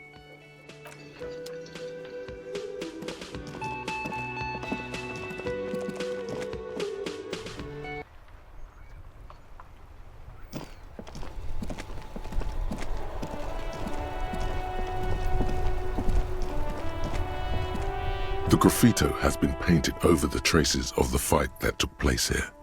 It smells of blood and heavy fuel oil. This was Cindy the Scar. The lieutenant crouches, touching the fuel oil with his finger. Looks like it, yes. This is still fresh. It wasn't here yesterday. And blood. Some of it is even yours. Heavy fuel oil. Isn't that flammable? The fuel oil catches fire immediately with a low hiss. A bright orange flash across the surface of the lettering. Rain turns to vapor above the burning message, mingling with the black smoke. What if the words are not directed at the people of Martinez, or even the coalition aerostatics above the city? They're meant for something above even those. The lieutenant has taken a small step back. He looks at your face illuminated by the flames and nods silently. The flames warmed him too. Not at all in a bad way. Let's go to that island. Slowly, the flames subside, the fuel burning out. The air still smells of mazout and springtime.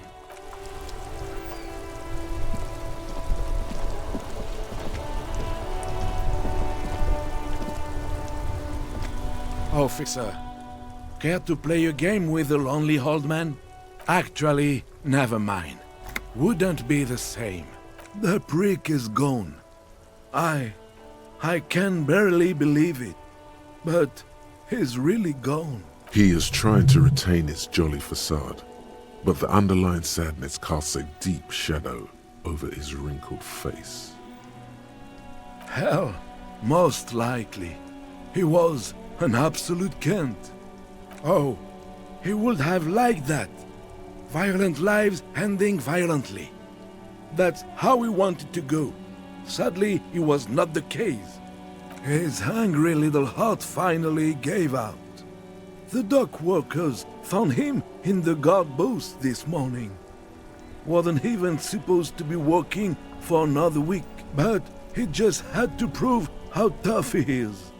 Wait, did he push himself to prove he can pull his weight and doesn't need handouts? Yes, he was about to head home. 'Cause when the dock workers found him, he was wearing civilian clothes and not the Kuketu uniform I saw him in all the time. Sometimes I thought he was wearing it just to piss me off. Now the joke's on him, 'cause he's gonna be buried without it. No, René was the most stubborn man in Revachol. Nothing you or I could say would ever push him to do anything. The man was completely immovable. He has doubts, but right now, he just wants to move on and not think about it. Do or die, there is no middle ground. That's what you told René. Perhaps he wasn't completely immovable after all. I repeat, an absolute Kent. Even his old army buddies didn't want him around. He was like an old viper. The only people who could stand to be around him were Jenny and me. She saw something in him when we were just kids and she never lost sight of it. And I thought if the most beautiful being in the world can love him, then there must be something worth holding on to. We've hated each other our entire lives. So much, in fact, that... Yes, I loved that angry prick. He didn't deserve it, but I did. You know what his last words to me were?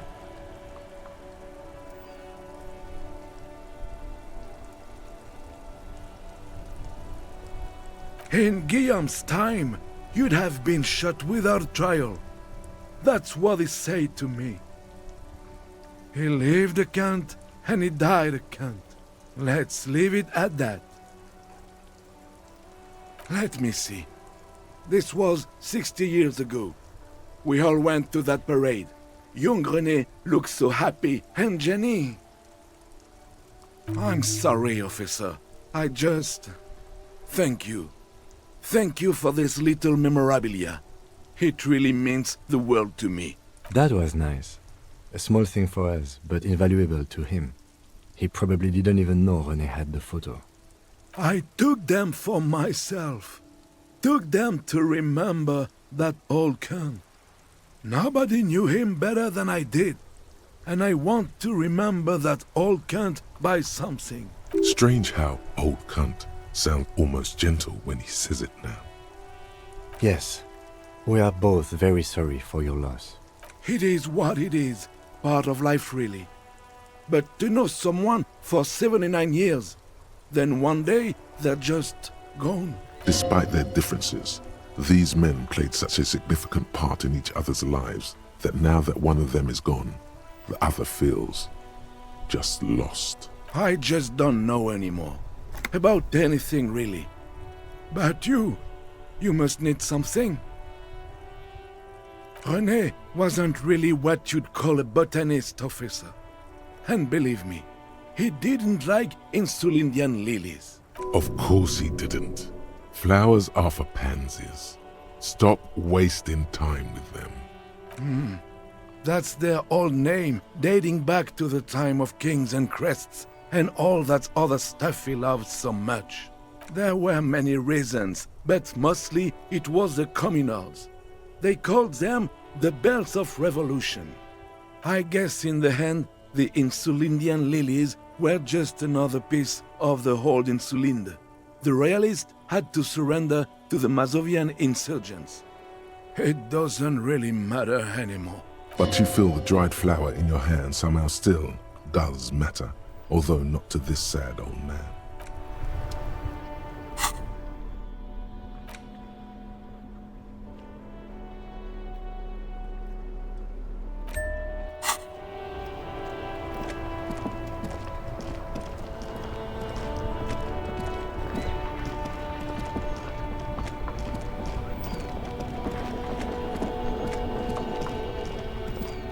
My man, you're alive. Almost. Kind of.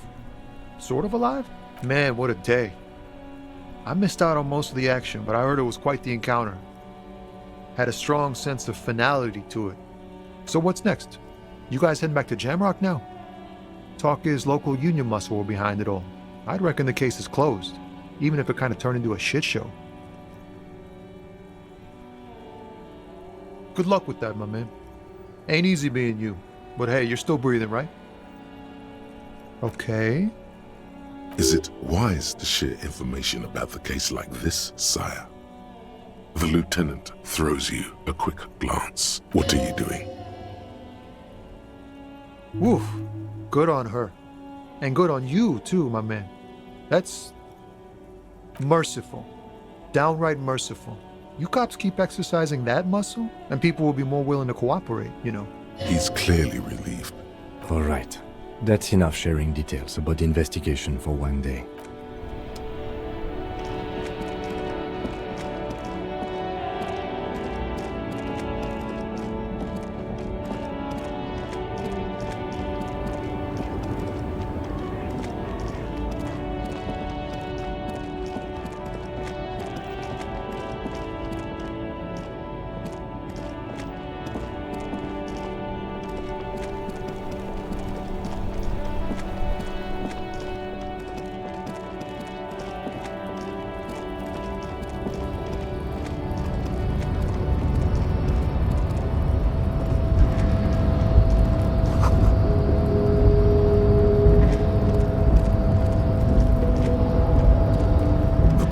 Stares at you with respect, then gestures towards the trickles of blood adorning your clothes. There are types of danger. The one I'm usually concerned with is lung cancer or getting mauled by wildlife. Not bullets. It calls back to an older era where this was commonplace, though. You have a true boyadero heart. Hiding, gathering themselves. The harbor's in full lockdown, friend. No getting in or out, for the time being. No, man. Not today. Today is war. He says it matter-of-factly, like it's no big deal. Time will tell. I'll tell Everard you dropped by. I'm sure he'll be glad. I'll be okay here, doing lookout. Quite the sight, aren't they? Getting to like that rare I am. Don't worry about me. I live to alleviate the worries of our brothers. See if any insane killers turn up. Then I'll run. And live. I'm sure I'll be luckier than you, friend.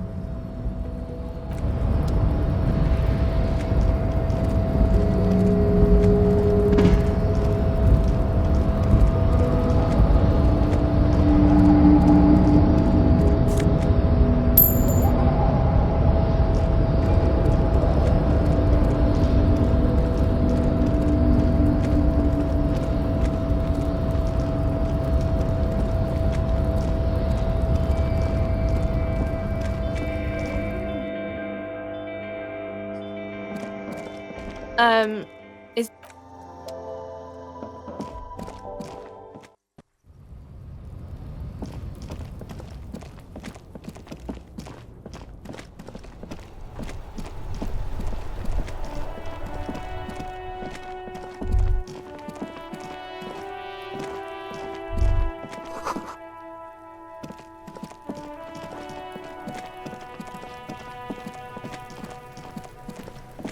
Everyone says you started crying in the middle of a firefight and then bled like a pig. I guess that was cool. Cool. That's very cool to Kuno. Just don't think because you got half your dick shot off and you're an invalid now, Kuno's gonna treat you different. Kuno doesn't reward weakness. It's business as usual with Kuno. Kuno's cold like that. Feels good for some reason. Watch out, pig. It's a dangerous world out there. But Kuno's got his eyes on you. Who knows?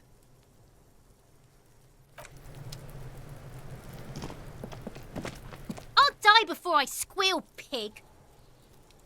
What's this kid Get the So it's a good...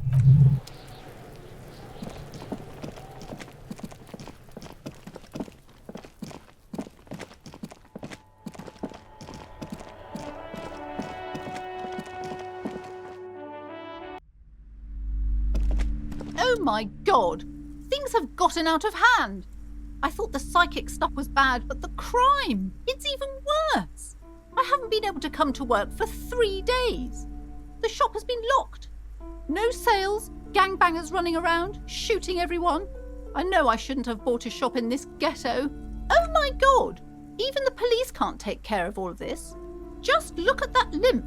Someone should do something about this. Maybe I should close the bookstore and open a psychic studio. Yes! It makes sense. Crime is the 6th element, you see. The darkest element. I could teach people to protect themselves against bad energies and to fight crime.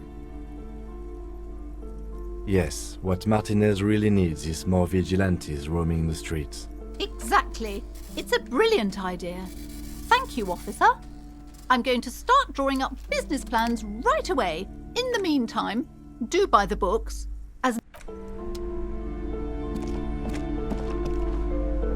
Hi, Ace Detective.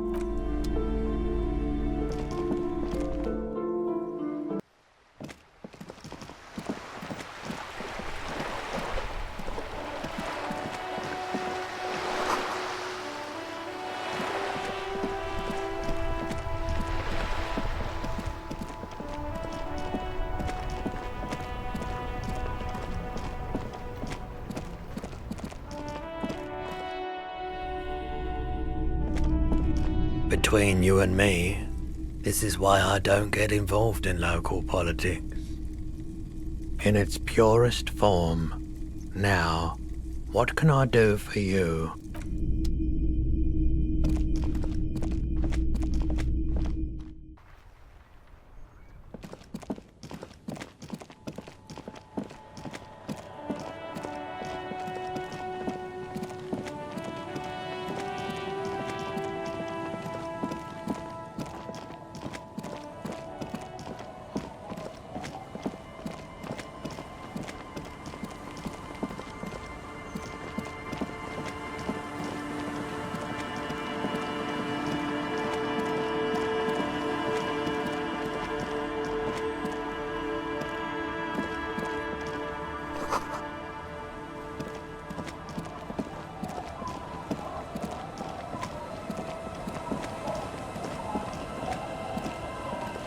Our tenant, the policeman.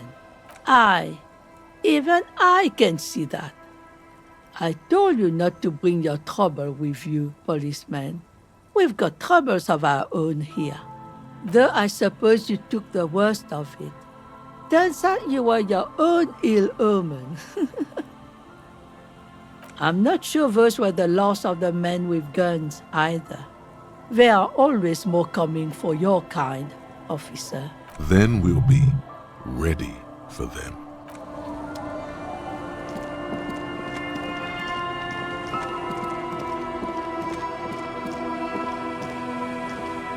Man, you're like bleeding now. Reality's really messed you up. Uncle. There's no... The legend! He's back. And for...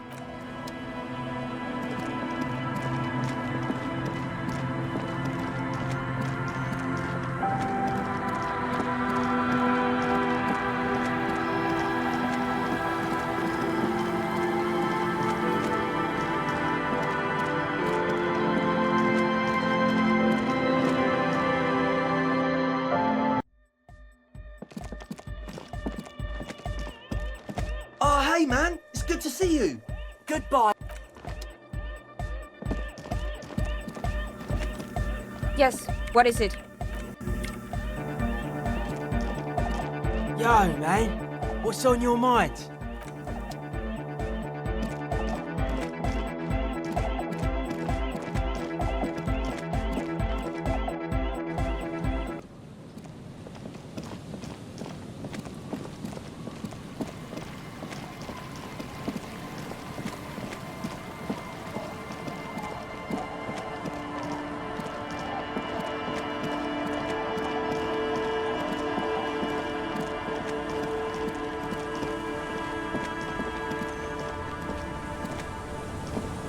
Officer Harry, what happened? You're limping.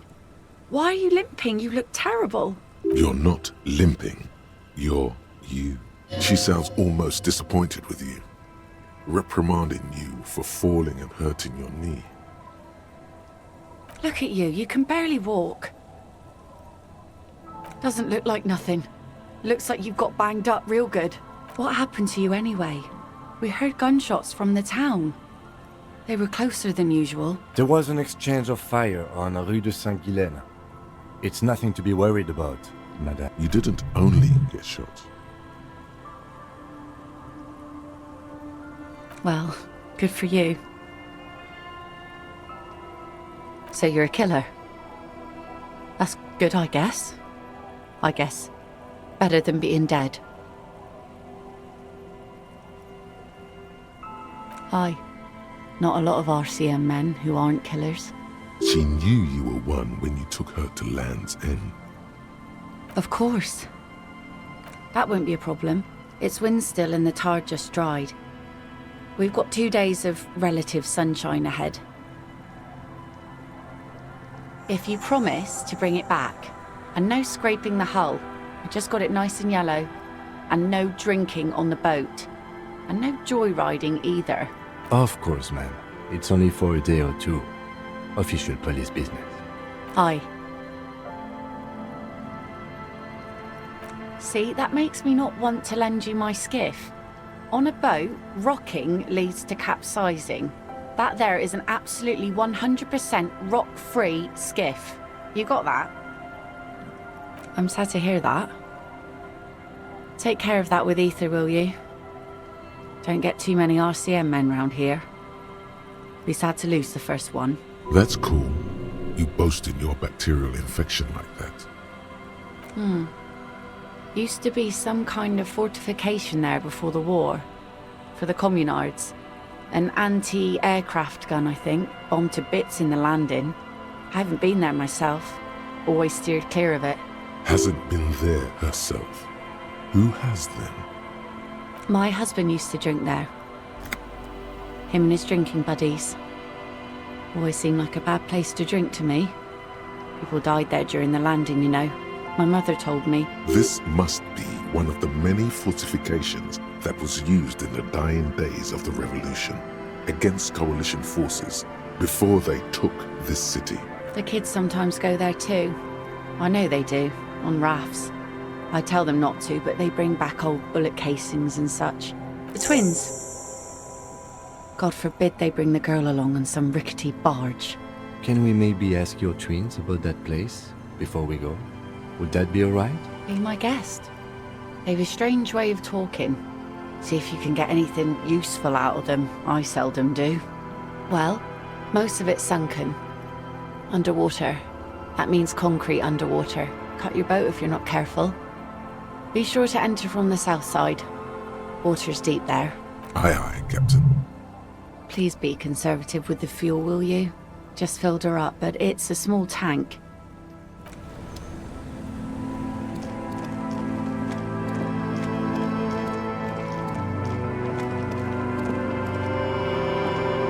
The scruffy-haired little boy kicks a stone while the other watches him do it. Lily's our mum. And that Ian. That's, nothing. It's just a seafort and some plants. You can take a raft there. It's great. And we make a fire. We make a fire. Gather the sticks for the fire. And bullets. Or not real bullets, empty bullets. Bullet shells. There are a lot of them left over from the war, but this could be important. I don't know what those are. They're lights. The fire guy comes and asks us to put the fire out. Your nerve endings sting from the mention of a guy. They must mean a human being on that island, but it's cut off. No. Yes. Let's go with yes. Because he asks to put the fire out. I don't know. He doesn't like it. He doesn't like people to be there. You shouldn't go. Yes. Because he doesn't want to be found. Smoke traces, a suspicious request, made out of fear. I don't know. Did you mean there are electrical lights? Yes.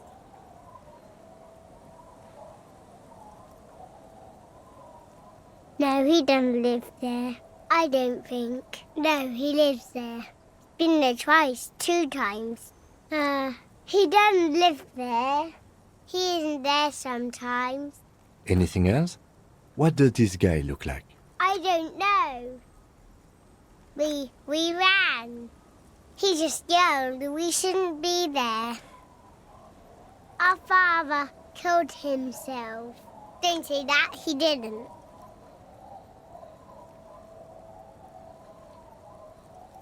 I'm sorry. There's Lights, fire guy. We should check up on that island.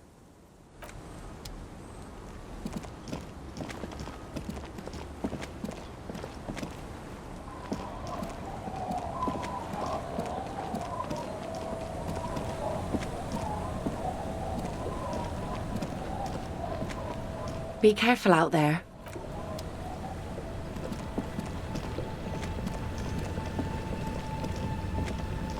A skiff with a small steering engine in the back floats on the calm mirror of the sea. Its 2 seats are empty. Once you get in, that's it. One pull of the starter handle, and you're off into the bay. A strange trepidation comes over you. Are you sure you want to go now? Have you made all the necessary preparations? Closed all your accounts?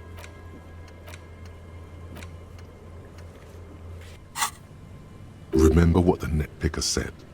It's a small tank. You won't be going back and forth on this. What? Fine. Let's blast SAD FM then. SAD FM is a radio station specializing in sad, slow rock songs. You seem to know its frequency by heart.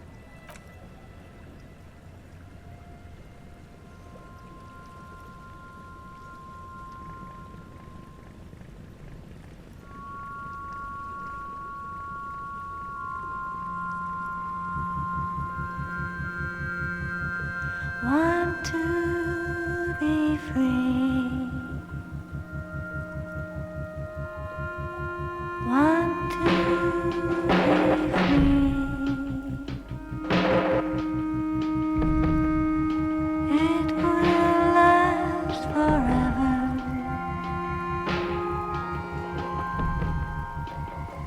Eternally.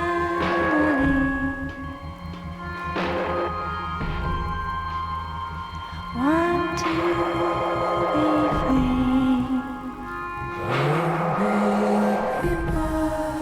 Want to be free.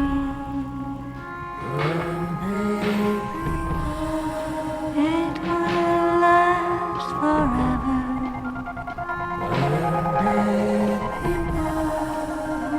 Eternally.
The boat comes to a slow stop. The lieutenant turns the engine off. Then there's silence. In the silence, a sputter of wings. A flock of quails takes off in the distance. Let's go.